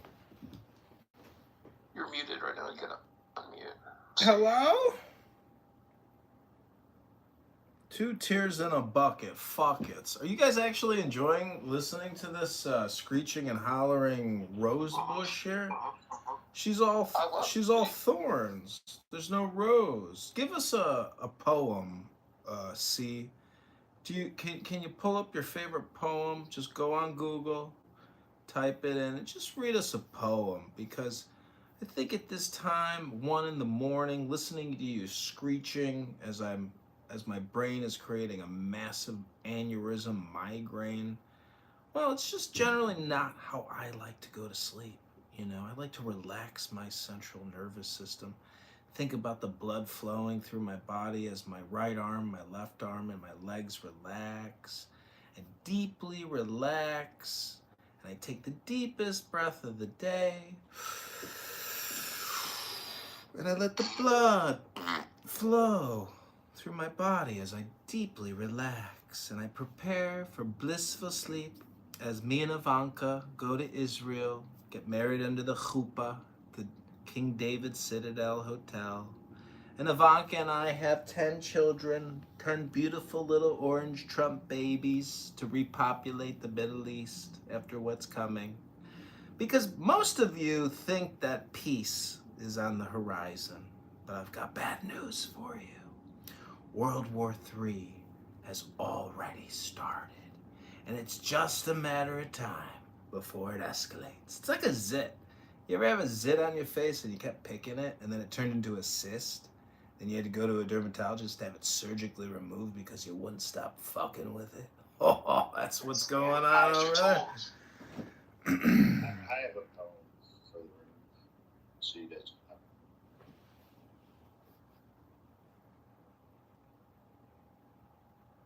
I guess C doesn't have a poem. If y'all mind if I read a poem? Please do. On her way to work one morning, down the path alongside the lake, a tender-hearted woman saw a poor, half-frozen snake. His pretty-colored skin had been all frosted with dew. "Oh, well," she cried, "I'll take you in. I'll take care of you. Take me in, tender woman, take me in. For heaven's sake, take me in, tender woman," sighed the snake. She wrapped him up all cozy in a comforter of silk, and laid him by the fireside with some honey and some milk. She hurried home from work that night, and soon as she arrived, she found that pretty snake she'd taken in and had been revived. "Take me in, tender woman, take me in. For heaven's sake, take me in, tender woman," sighed the snake. She clutched him to her bosom. "You're so beautiful," she cried. "But if I hadn't brought you in, by now you might have died." She stroked his pretty skin again and kissed and held him tight. Instead of saying thanks, that snake gave her a vicious bite. "Take me in, tender woman, take me in. For heaven's sake, take me in, tender woman," sighed the snake. "I saved you," cried the woman, "and you've bitten me, but why? And you know your bite is poisonous, and now I'm going to die." "Oh, shut up, silly woman," said the reptile with a grin. "You knew damn well I was a snake before you took me in." Sounds like my ex-wife. And I've been married 140 times.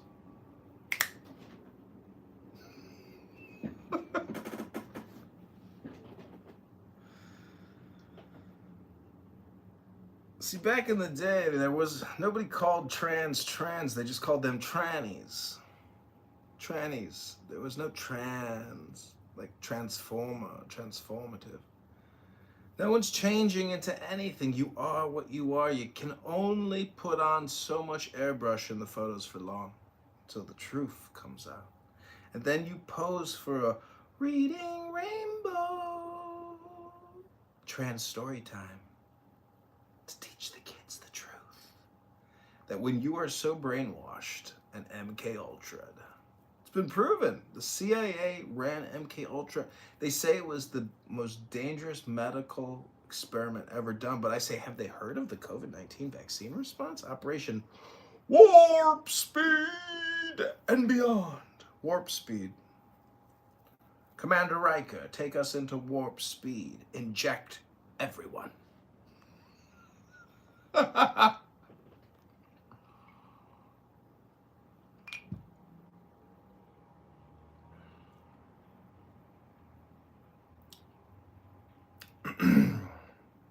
mean, basically what I've realized is all you can do is complain, because you are witnessing in clown world a blob that all you can do is just like complain to the blob, because this is civilizational. You know, just all you got to do is get on a plane and fly over America, and you're like, damn, it's a lot of motherfuckers. It's a big connected country, and we got Alaska and Hawaii and Puerto Rico. Hello?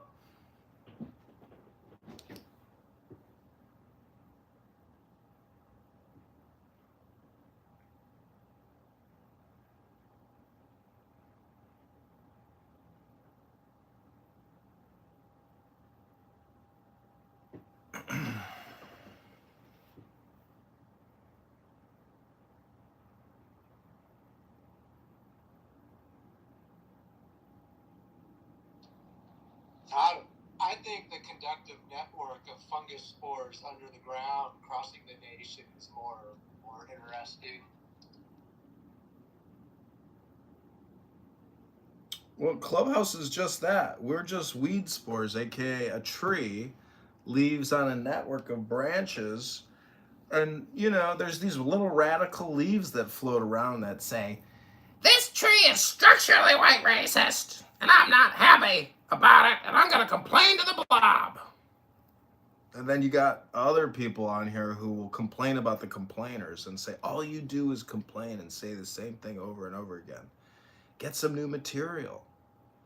But then autumn comes, and all the leaves start to die. And that one structural white racist leaf gets another booster and says, it's racist.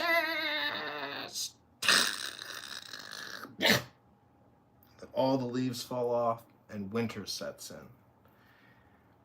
And then spring comes about. Little buds start coming out, new little communists, new little socialists, liberal, pluralist, Democrats. Every spring, the new Democrat buds come out and start complaining again. Structural white racism, neo-colonial settler. You know, it's like, have you ever tried to start an e-commerce store on Shopify? Have you tried to do anything other than repeat your complaints on the internet? Have you tried to do anything productive that could be transformative for your life? Are you investing in yourself? Hello? My neighbor has one of those businesses and she's highly dependent on China and she's fucking miserable. Well, Amazon really dominates. Amazon is just dominating. The littlest items, those huge warehouses outside of every major city, and it's on demand. You can get it the same day. And the driver's always an illegal alien. How does that work? How do we have illegal aliens that aren't picking oranges, but they're dropping off Amazon packages? We need to draft... I the white guy named Brad. Viking Brad, the children's insurance claim denier at the largest multi-billion Medicare, Medicaid... No, not that Brad. Do you think Viking Brad reads off of like an AI prompt, like he's looking at ChatGPT as he's vociferously... Yo. No, not gonna talk about my brother. Yeah, we're not gonna talk about... It's just a question about AI. We're living in an AI bubble, Kay. It's the AI. Sorry, bro. It's the age of I'm AI. not talking about my brother. No. You on that Hennessy AI. A Courvoisier AI. You know what they call a Hennessy Courvoisier on the rocks? Okay, I'm gonna tell you something right Tap now. that ass. I always been cool with you, but you're not gonna talk about my brother. Now, that's like if someone is speaking bad about you and you're not here, I would stand up and say, hey, don't talk about him. Well, you know what happens when you speak of the devil? Somebody texts that person, and then they come in the room, and like, this was what Marshall Rankin No, does. you're not gonna talk shit about Brad. No, I've moved on to Marshall Stankin. I'm moving on to Stankin Rankin. Yeah, come on, I didn't mean to do that. If I say Marshall Rankin, he will appear, because somebody will text him. And I'll say, is the kid over fucking talking shit about me again? Mind me! Kick him! That's not my brother. No, you ain't gonna talk about Marshall. I stick up for Marshall. He's a saint. He's like a clubhouse saint. He has... He gave me his horns, so... What? He has sainthood status on this app. I think it's because people know he's on the spectrum and disabled and a door knocker making, $1,200 a month for Congressman Garcia. He's not? He dropped out of college. He doesn't even have a degree. He's a pseudo-historian. There's a whole lot of people that dropped out of college that don't have a degree and very successful. Well, he's a ballot harvester. Ballot harvesting is like one of the lowest forms of the political food chain. I'm just saying, when you look at my PTR, do you see trans story time? Do you see it? The reading rainbow, reading rainbow. Yeah, why do you have that picture? I was curious. Because this is an unpublished photo of Michelle doing a trans story time at the new Obama propaganda tower of lies and despair. I'm out of here. I see you later, be Wallace. KP's just not a fan of my artwork. KP, this is just art. Oh. See, the best way to experience Ayn Rand is not just orgasmically. It's as if you're at an art museum and you walk into an exhibit that really disgusts you.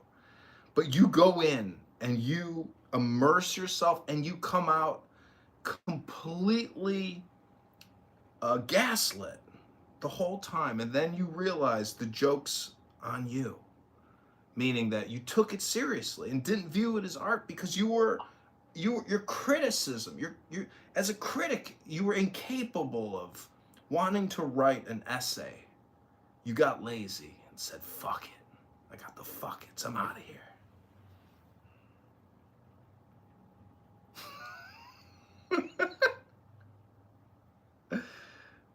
I'm just surprised by how many people are on this app that talk shit, however, which is most everybody talks shit on this app, however, are so sensitive when someone makes a comment back to them.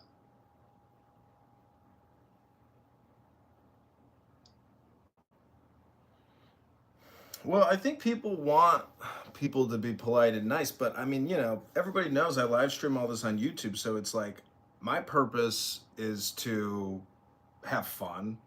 I think I'm fully transparently retarded.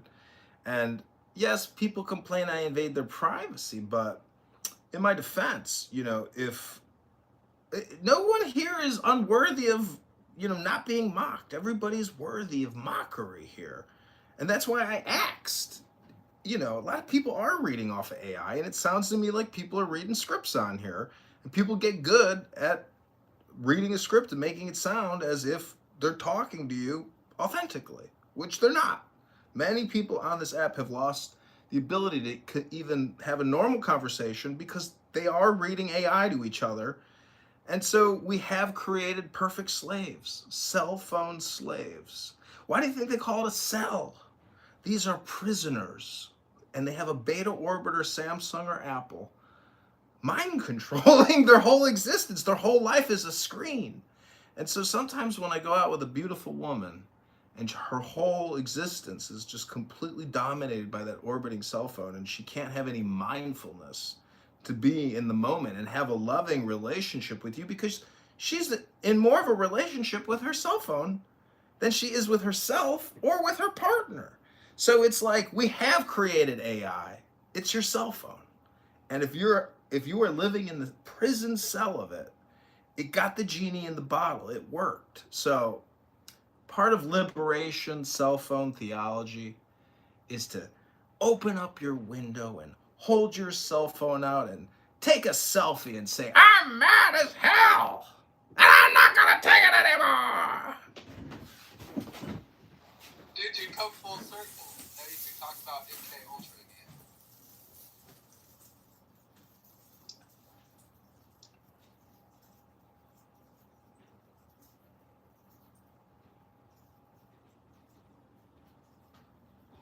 I welcome our AI benefactors and embrace the mindless life I shall now lead, completely controlled by their benevolent, watchful eye.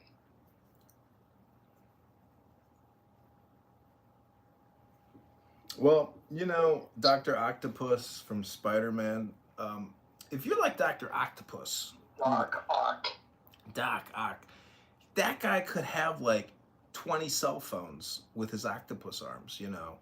So he could do a lot of live streaming podcasting with all those tentacle arms. But when he would go out into polite society, he would retract those tentacle arms. And, you know, he was just the coolest doctor around. Hello?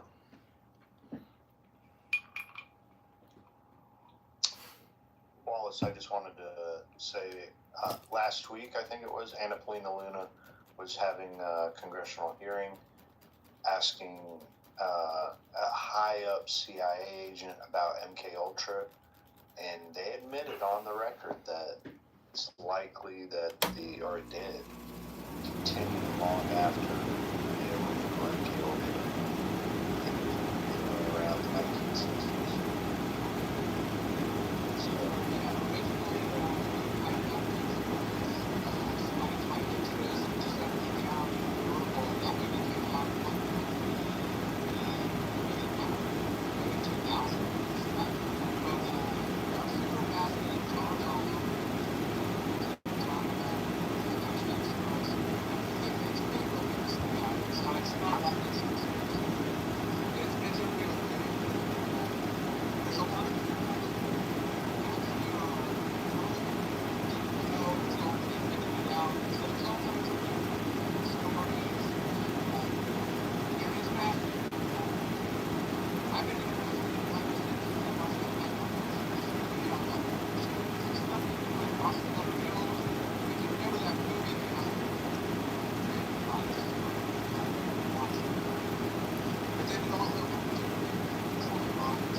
But I did catch that, Joe, what you mentioned. Yeah, I did catch that. And, yeah, a lot of stuff's being released, which it should be.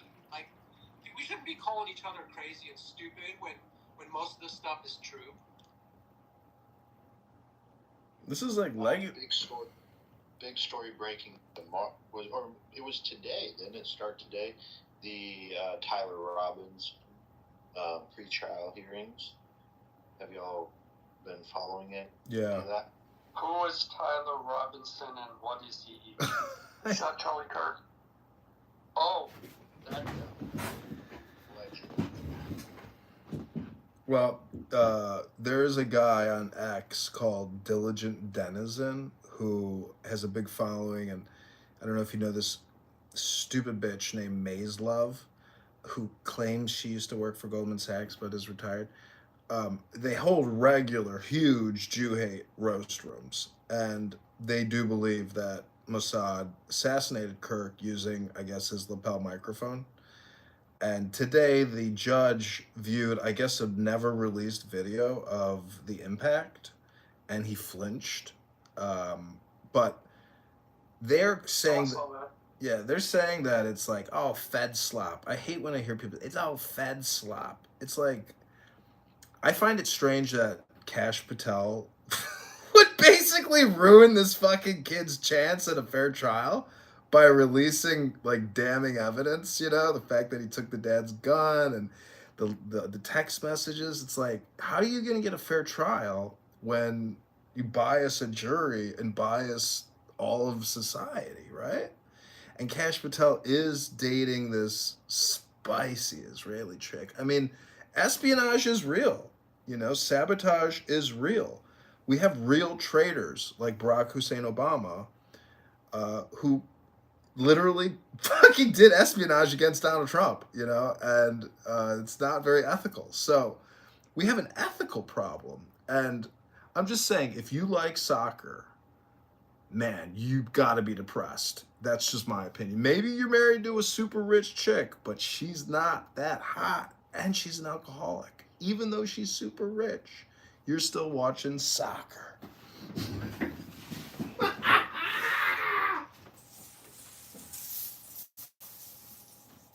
Yeah, it'll be interesting to see how this all shakes out with Candace Owens. I've been following the pushback on her for a long time. There's an account I follow on X. I should have had the name prepped with who.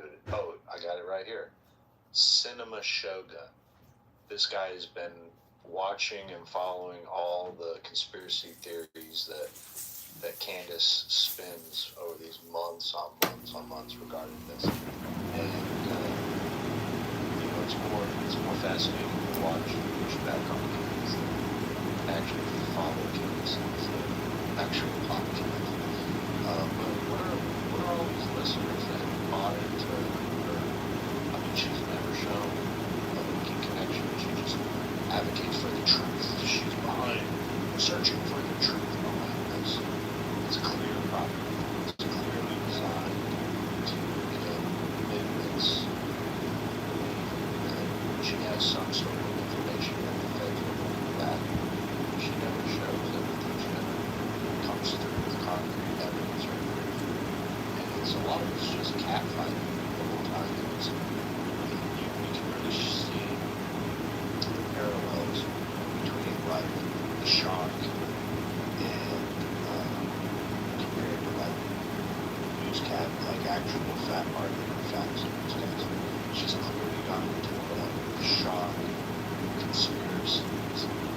because so many people buy into it, not just lift by it. It's like meeting I heard are starting to display this stuff. I can, get the sense that it's all fabricated for crazy reviews. So many people don't see it and buy it, which, but I guess maybe it's because I've lied to so many times. It's hard for me to believe it's like,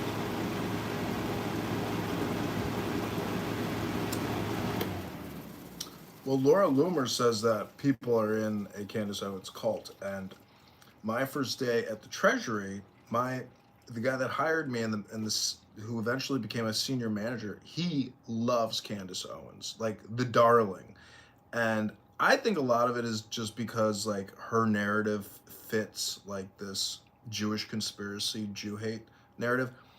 The thing is, if you go to Israel and you really get to know Israelis, I mean, they're like associates to like American Jews. Like they are their own thing. In the same way that an Arab is his own thing. Israeli Jews are like basically Arabs, a different variety. But anyways, 2 planes can't bring down 3 skyscrapers. And Shel Silverstein made out like a bandit. And if you really think 2 planes brought down 3 skyscrapers, I mean, I'm just saying, George Bush fucked this country. Him and Dick Cheney, Donald Rumsfeld, who's now dead, they set us up for failure, not strategic success, not tactical success, not military success. And I like Pete Hegseth, but he just fired this West Point, 5-star superstar. The media is saying, oh, he's the greatest fucking Ranger that's ever lived. And I've met a lot of West Point guys, and they're not very humble. A lot of these guys walk around like they're fucking George Washington. And a lot of them are very successful, and they work in healthcare, and they work in the military-industrial complex, and they got great lives, and they're super wealthy. I'm just saying that the media loves to stir the pot. And, there's so much data out there. It's a never-ending stream of information. Eventually, you gotta pick and choose your information battles, because the content that these politicians put out every day, by the hours, they're just pumping out content. And so the terror is that our leaders are not leading. They're basically just low-grade content creators. They don't really do anything. So why are we funding these criminal, liberal, progressive, Democrat politicians who all they do is spam us with fucking videos on our cell phones? Like, the real world is not real anymore. It's all just fucking videos.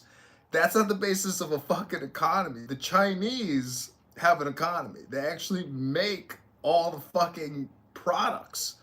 The cell phones, the fans, the beds, the mattresses, the car. Like, we don't. Hello?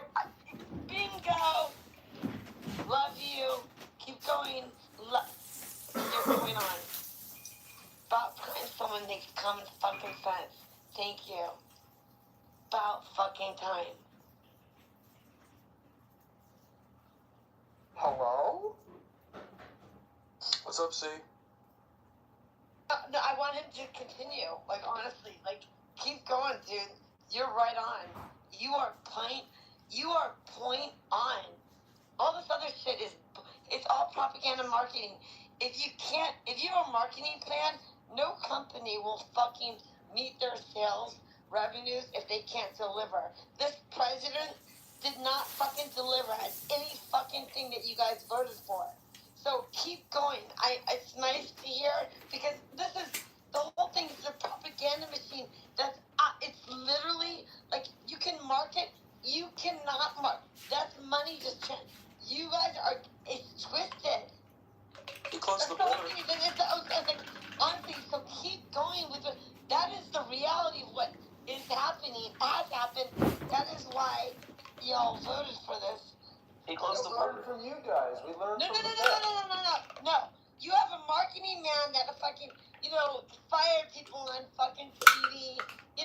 Like, honestly, like, stop the madness. This is getting, like, way out of control. control. Like literally, it is fucking. He's the best marketing propaganda machine ever made. But the problem is, he doesn't deliver on a goddamn fucking thing.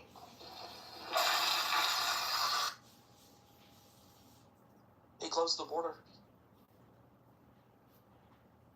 You know, that shouldn't have been a problem in the first place. I agree with that. But that doesn't mean he's like Mr. I do like that he put... There's things that... Look, every president that I think in history that I could say that things have happened, like, but the amount of damage that he's done does not make up for the shit. Like, I don't see anything... It's not... This is bullshit. What damage? Honestly, honestly, we are the country. We are losing. I'm sorry, it's making me really angry because I also know, like, how much they're fucking up around, like, everything. Like, they really should just, it's fucking driving me nuts because the thing is, like, you guys sit there and say, he goes, like, he literally is a marketing propaganda machine. He doesn't deliver, he doesn't give a shit about it. No, but I mean, like, this is So what damage have you done? Well, we are losing our market share. You guys are missing the fucking boat. And that's the fear. The tide will rise. We, like, literally, we cannot fucking afford to fucking up right now. Because we cannot, like, no, because they have, it's really serious, though. But that's the whole thing. Nobody, like, you guys just want to, like, I don't give a shit, like, he is not a nominee. He's not a president. That's what he's like. He should not be a fucking officer. No, this man is not. He's not a president, so that we need to have make sure that our vote, we make sure our nation is strong, and we will. You guys believe it? It's goddamn. That's what's gonna happen. Because goddamn, you guys gotta get your shit together and fucking realize what you have together and realize. This not fucking that it's a fucking Fox News weekend fucking news report. Why would you suggest that's the third thing. I didn't even said that someone like this is copyright. I'm in a comedy show. Okay, I forgot. But this is a joke, right? We are making comedy. Let's see how. No, you guys, this is a joke. You guys, I mean, seriously? I mean, yeah, right there. Like, I mean, yeah, seriously.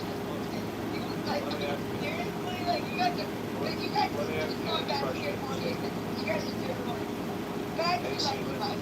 But I will not accept your fucking low levels of tolerance, of respect for our fucking country when you suggest keep access as anything that is not acceptable in this country because it's a goddamn fucking reality.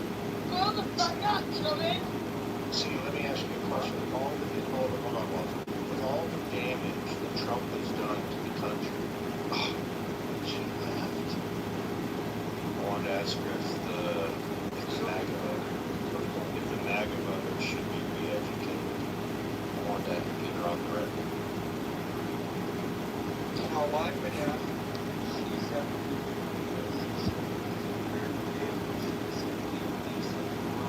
and if not, why? I want to think wrong from her relationships normal, back to normal. What she's judging it on. I want to know what's normal. Well, that question doesn't incorporate what's going on in her personal life. And as you all just witnessed, we probably just communicated with a highly intoxicated woman. And so when people say, I want things to go back, when things are back to normal, well, that's like saying your health is going to return to you when you're 800 pounds and on the way out. It's just never coming back. Like, I went to the gym today. I saw a guy so obese. I was like, thank God you're here, but good Lord, like, sir, you know. Like, look at Princessia here. A cute Muslima woman who, went viral for saying horrible things against the Ashkenazic elevator population. Princessia, you're so quiet. I'm just wondering, did you watch the soccer match today? I watched them when I went to sleep before the game ended. What happened? Did we lose?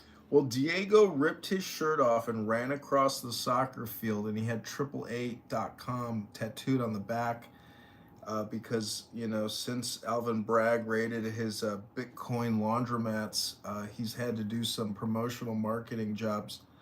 Artsy's back. Damn it, she left again. She's so upset.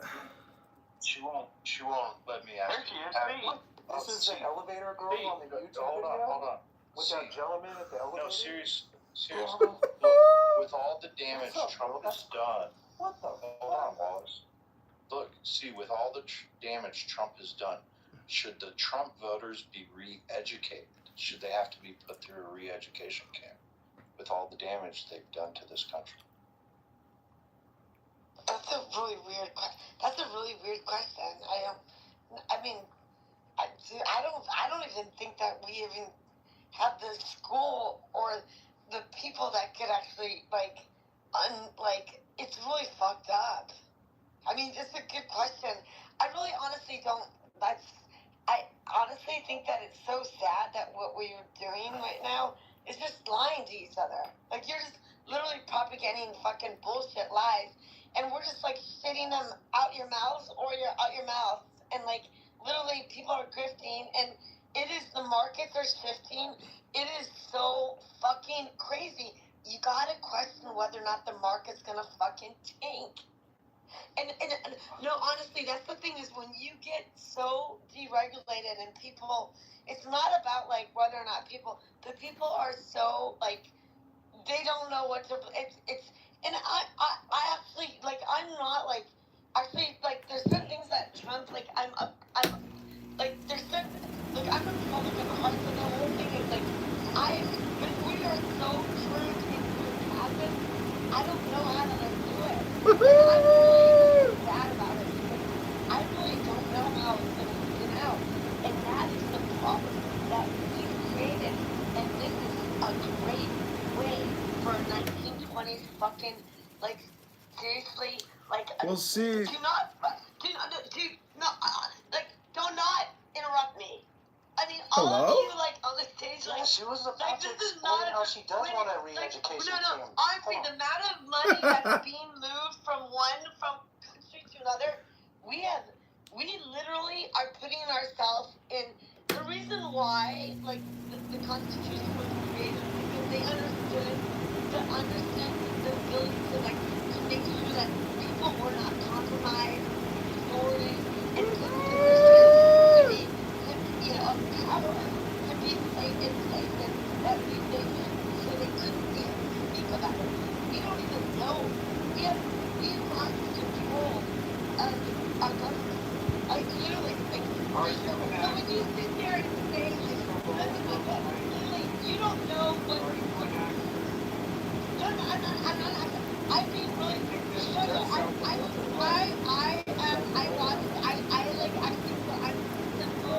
I watched the financial market, and I watched the yen, and compared it to the dollar. And I'm watching it, and it's literally, we are literally, everyone that is not, you guys just want to clean this force, but the thing is, you get fragile when you don't know what's going on. We don't know what the fuck is happening right now because we are all, we are literally in a fragile situation because we are in other countries have more money in our country than you know. And literally, if you guys are naive, that's the whole thing. And you guys sit there and say, oh yeah, he's so great. Yeah, well, you just stop the noise. The reason why these actually, there's a reason why the pyramid, is consistent because you want to have sex. So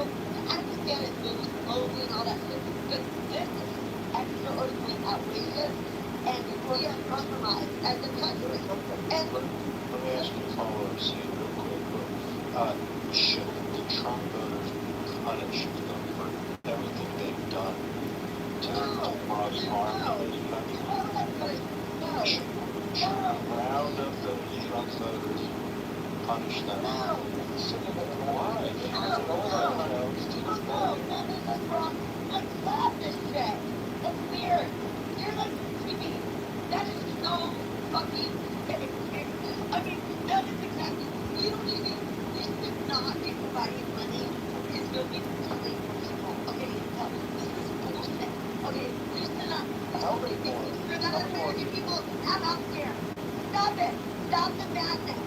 The Ukrainians, we need the right support. Okay, stop the fucking bullshit, the noise. Bullshit. No one that goes to Trump should not be bothered. No, they can, and I'm not saying Trump can, look, he thinks he's wrong. He can steal all the gold of America, okay? I have respect for a woman. You know, John and Eric, go in there and take all the gold. Take it all.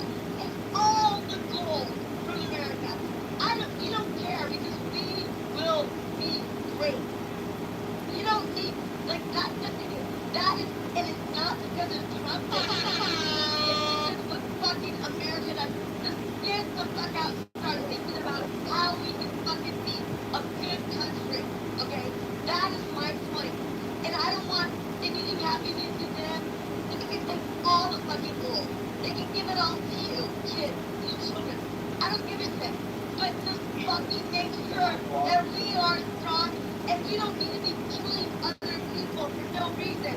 And starting wars for no fucking reason. If you're not, and you guys sit around and like, you go to farms to like fucking like Kitover, you're fine. You guys are backstabbing your fucking own bullshit. You're all of you are bullshit. Oh, you're like, he's not gonna have and then you guys got this fucking, you guys continue to like allow this to happen. Stop the madness, dude. Stop it. We are grateful. We should be so proud. He's not going to be proud of, but you guys voted for him, and he will get out. He will be removed. He will be gone. I don't understand what he wants to do. He's going to be 4 years of, you know, whatever happens to Trump, I have no point in it. But the thing is, what we do as a country is to make sure that we provide people are happy. And we're not like all the same. I mean, another thing is like, I don't want any, and you know, I don't want any, you know, she can, as I said, let him take all the money. Let him rob of all the gold. Don and Eric, those, that never got that is working party, they could go in and take all the gold from the United States of America. They could take all the money, rob all the, I don't care. But we will be better because we just will not. That's not because like the bullshit. So like no, I'm not saying any children go to gold.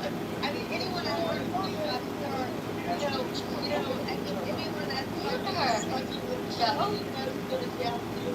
Because I'm not I'm saying that See, let me ask you a question. If you had the opportunity to kill a baby before you became living, would you kill baby then? I mean, that's the most, like, how could you even have a question like that? I'm sorry, I don't know if you know, honestly, like, I mean, honestly, I don't even, like, really, like, wow, what do you think about that? Are you suggesting that you could pick Trump stand there? That's what you're doing. That's what you're doing, right? I mean, that's your, like, I wouldn't suggest that Trump Miller, but you're suggesting that Trump Miller, but I wouldn't suggest that. Like, what we were talking about, now you're suggesting Trump. No, I'm you can attack, brother. The reality of the conversation is are secure. And the government, like, the thing is, like, I don't want to explain, so what is your answer? What's the answer no? I'm surprised that I asked you to intervene.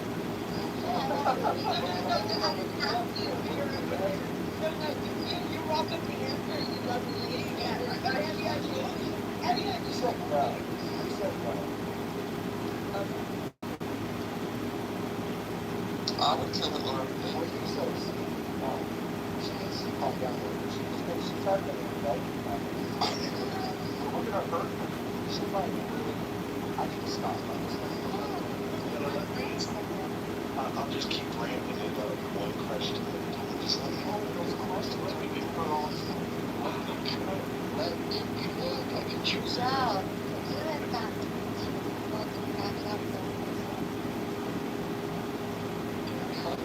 She's having an anxiety attack. It's Tuesday morning.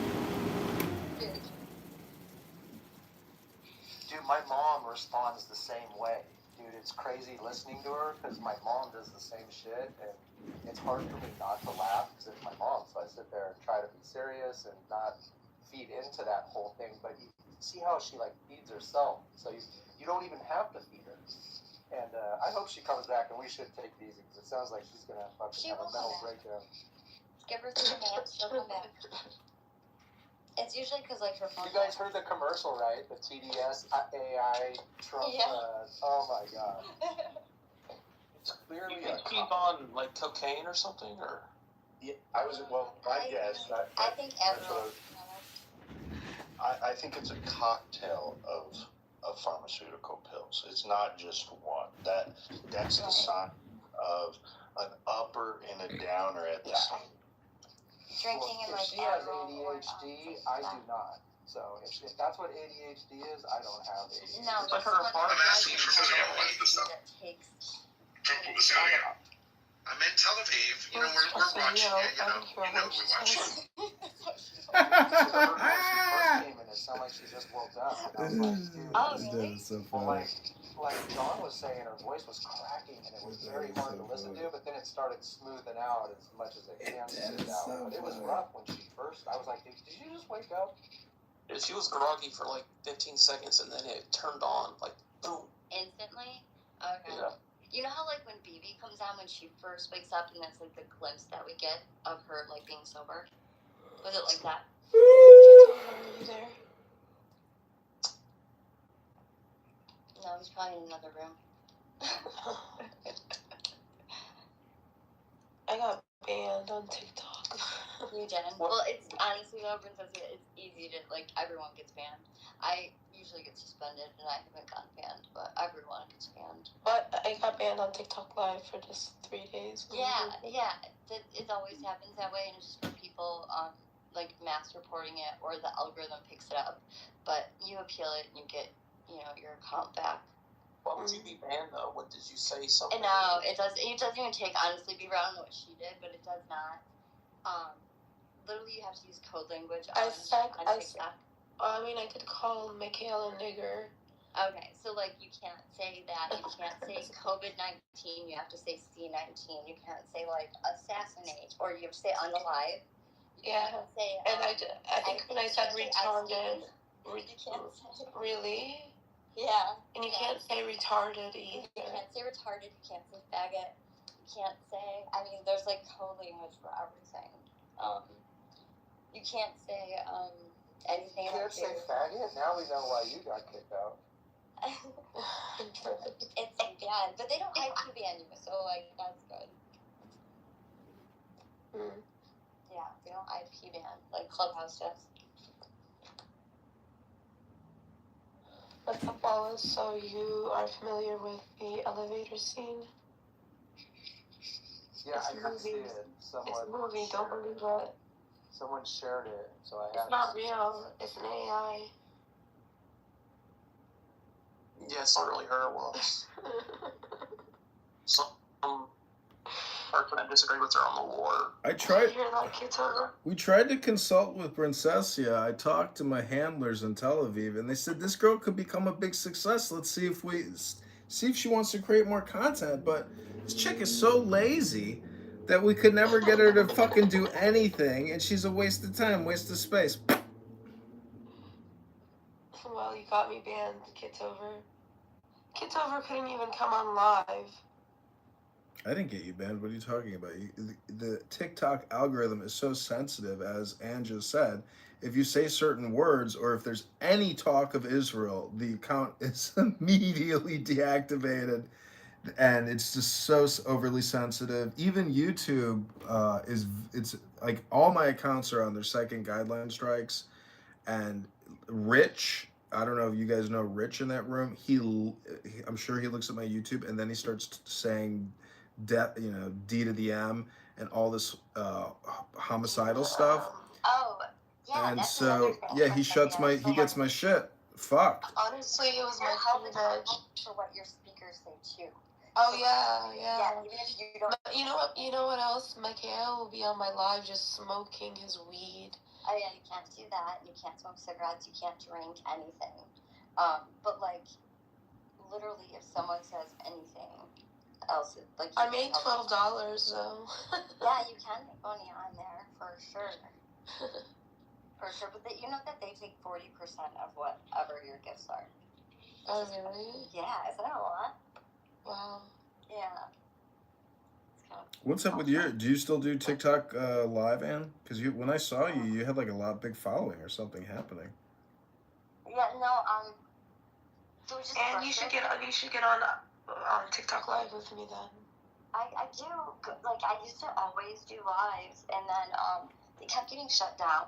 Like, I never got banned, but they would get shut down, and then it was frustrating, like, that you started, and then I was feeling, and then it really just got frustrating. And if you get gifted in life and get shut down, sometimes, like, even if you get a skill, like, it's a company certain gifts. And I was like, yeah. So, I have to, but I do go to live coverage. What's your TikTok?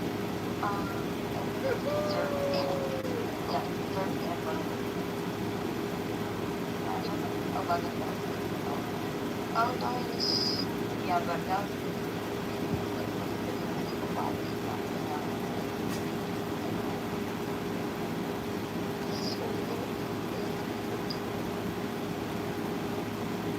but I've met a lot of cool people. Yeah, so,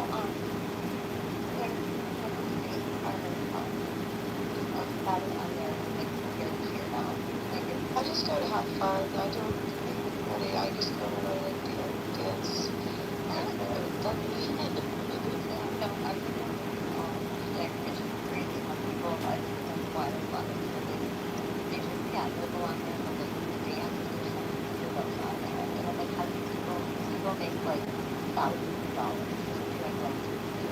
Yeah, and what's it called?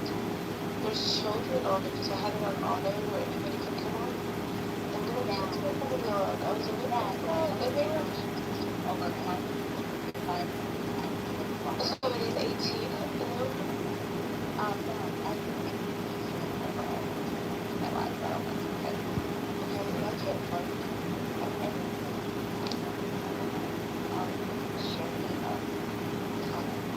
And if I go to other lives, even child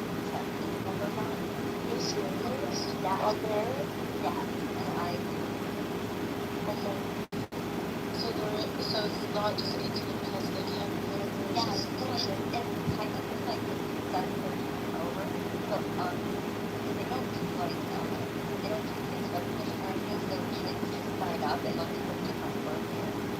It's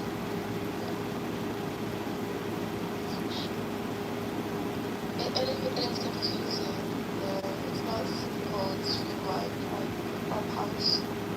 Yeah, no, there's a lot to read, and if you don't want to talk to them, it gives you the lot to go like, I have it, but I have to be, because I wanted to go on my laptop instead of my phone, even before 12 months. But I can't get on, TikTok. Yeah, we have like 445 before, but I got like that in like 2 days that I've been online. Yeah, I think you know how to do that. To be honest, I think that's a lot of someone out there. People buy all the time. Oh yeah. I don't know. People do that, especially when they stay a long time. That's like more popular. I mean, if they ban me, I'll just like get over it. Not do it. Just go into hiding. I wanted to normalize my scars, so maybe on screen, so people can see. I apologize. Mine is I don't want it to become because when I first made TikTok, I made it during the genocide. Oh yeah, you can't do that. I can't say genocide. Well, I've been saying genocide. Every word that I say on Clubhouse, I say Hamas, but they only retain each word. But like, if I'm not getting stripes and I say the words, is that fine? Or will it automatic? Because I didn't get any ban in that. Excuse me. I didn't get any ban for saying Hamas. I didn't get any ban for saying genocide. I know this.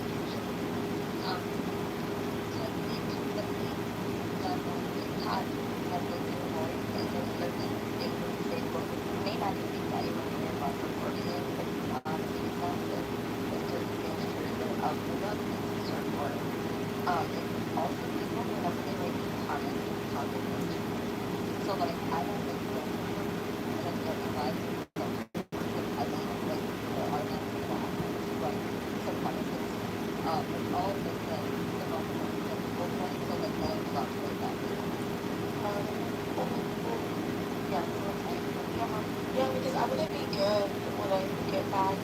When I just when I'm allowed to back, I'm gonna do. I'm just gonna be nice. You can be nice, but people will still not like you and stuff, whatever. Like,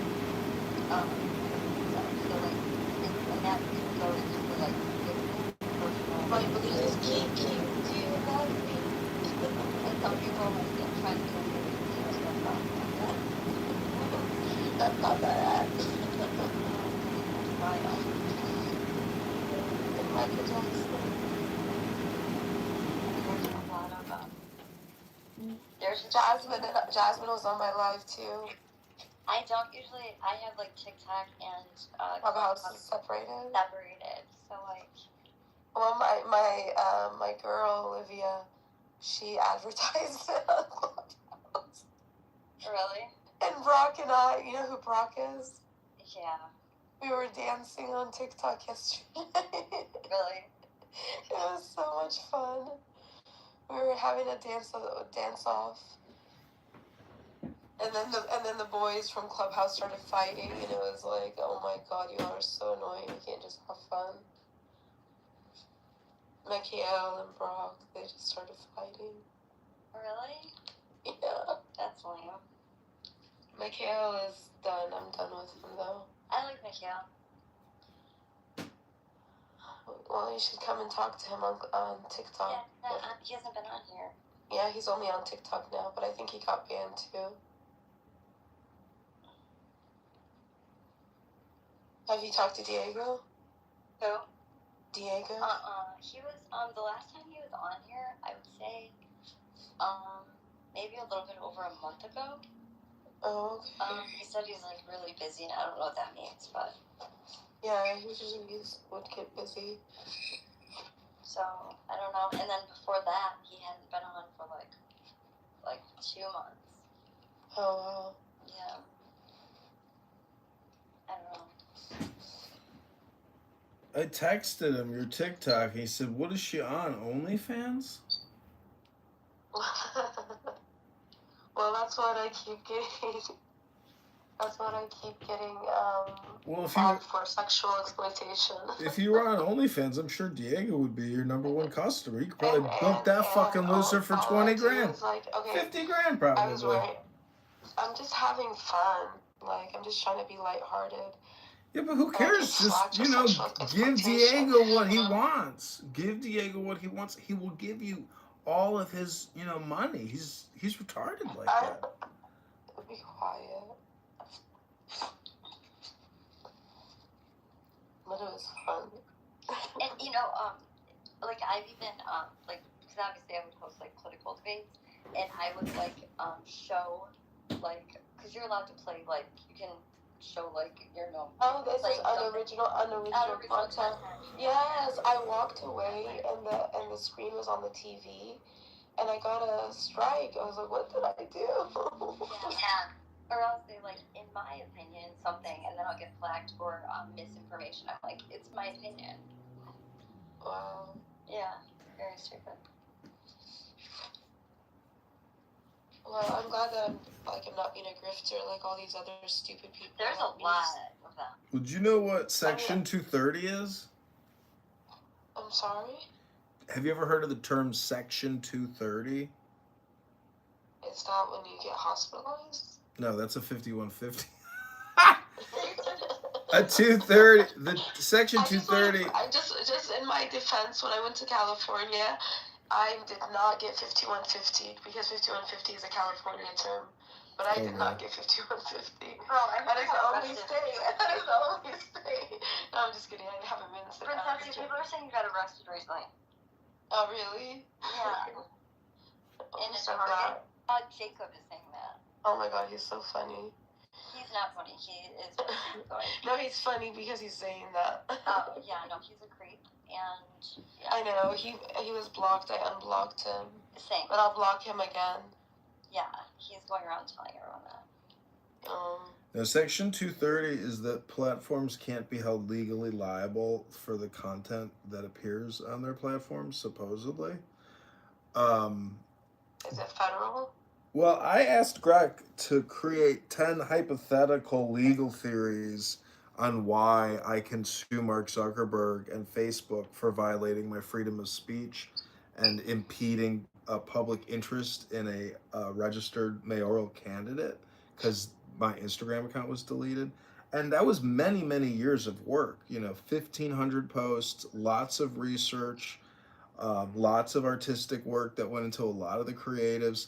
So when they censor a political candidate, particularly a U.S. military veteran, an Army intelligence officer, when Zuckerberg can stop, credible people from voicing dissent, we do have a liberal, progressive, Democrat industrial complex because if little old John Kitover can't run for mayor, but the entire month of June, the trans movement and communism can get shoved down my fucking throat, well, eventually we're going to have a conflict of interest.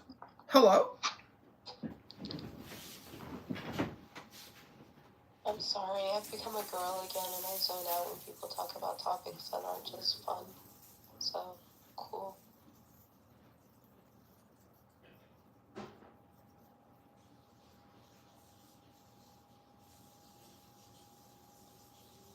What's up, Beaver? Are you ready for basketball season to start? Yeah, this is our coach has gone all out with spending. Really? Who's your coach now? Barnes. From, what's... He came from Texas. Yeah, okay, that's what I thought. Like, the skinny guy? He's old. Yeah, he's kind of skinny. Are you happy with Pope? I think they want him out, don't they? They hate him. I mean, I'm a loyal girl, so I'm always, like, loving our coach except for Billy G and Tubby Smith. I used to, like, have a campaign with my brother and his friend to get him out when we were kids. But I saw Tubby recently, and he's been cool. You remember Tubby, right? Yeah, Tubby Smith. Yeah. Saul Smith. Yeah. But I miss Coach Cal. Like, I can't believe Tyson Chicken took him out. Yeah, but y'all could get, what's his name? Billy Donovan's on the market. Really? He's leaving the NBA? What's he doing in the NBA? Because we used to want... Billy Donovan was so sexy to me. Really? With that receding hairline, you still like It's not receding. It's a... What's it called? What are they called? Yeah, he still has it. But yeah, he was so sexy to me when he was at Florida. I don't know how he looks like now. Where is he? Thunder? He was with the Bulls, I think, and then he... Yeah, he's on the Bulls. No, but now I think he maybe got fired. He said one of his sister role somewhere. I think he's probably waiting out the Kentucky job, maybe. You know what's funny? You know, it's crazy when they go to the NBA and they come back to college. I don't know what it means when the coach can't make it at the NBA level, like Pitino. Calipari didn't make it either. They don't. I guess Calipari never went to the NBA. He went to the. Let me check. He No, went to the Celtics. no, that's Pitino, buddy. Well, I think they both did. Hold on a second. No, I'll bet you. How much you want to bet? I'll put money on it. Oh, it was the Nets, not the. Oh, I knew for sure he didn't go to the Celtics, but I'm pretty. He went to the Brooklyn Nets. No, he didn't. Yeah, for 3 years. Really? Before Kentucky? Yeah, he went. He was at UMass. Then he went to the Nets. Then he went to Memphis. Then he went to Kentucky. Then he's at Arkansas. I know too much about sports. It's not good. No, I just miss Coach Cal. Okay, to answer your question about Pope, I haven't been paying attention to basketball as much as I love. But did you watch? Have I talked to you since the tournament? No, I don't think so. Oh my God! Did you see what happened when we got? I was recording when it happened. We hit a 3, and I think we went into overtime, and we shouldn't have hit it. Yes, I remember. Yeah, I remember. Oh my God, that was the it was pure bliss. I think I recorded it and posted it on my social media, but I deactivated it. But I hope Pope stays just because, you know, he's one of us, you know. God bless the Mormons. Yeah, but if you hold on to a coach just because they're a former player, it never works out. I mean, you could do better than Mark Pope. You're like the number 1 job, or you used to be anyway. You could probably get anybody. Yeah, I mean, if we get Coach... I just hate that we pushed out Coach Cal, but it is what it is. Well, he really wasn't that good of a coach. He was a great recruiter, decent coach. But I'll take Billy Donovan. If you get Billy Donovan, you guys are set. I guess NBA players don't listen. In college, you can pretty much...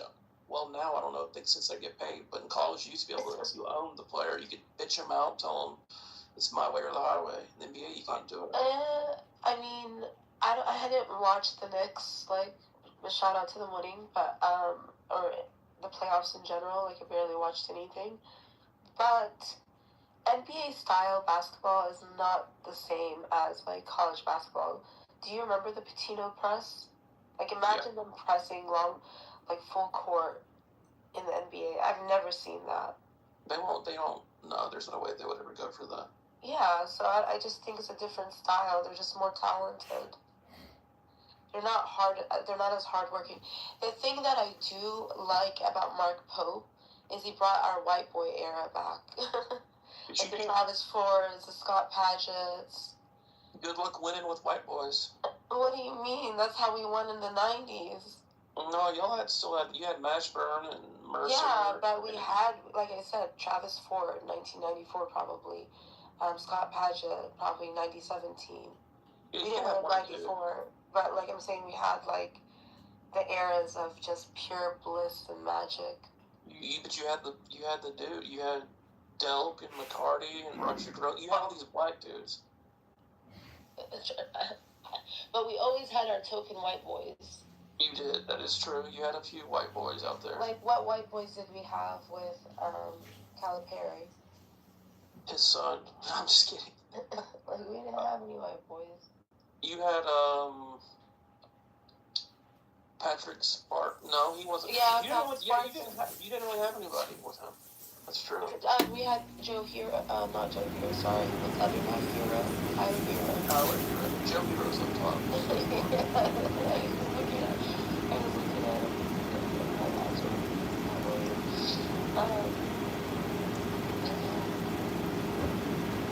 The problem with Kentucky's for fans, it's all they have over there. Yeah, it's our religion. And if they don't win, and they bitch off the coach, and it's too much pressure, and the coach gets fed up.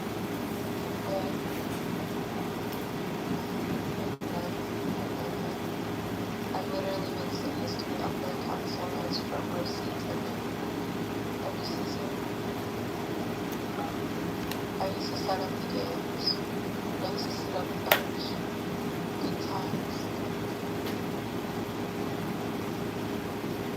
Joe's a Bama fan. What? Football? Basketball, football, but I'm gonna play less basketball than I'm talking college though. He's the one who Oh, okay. Wait, you watch college football, right? Because you're Michigan people. Oh, boy. Video chicken. Are you Michigan State or Michigan?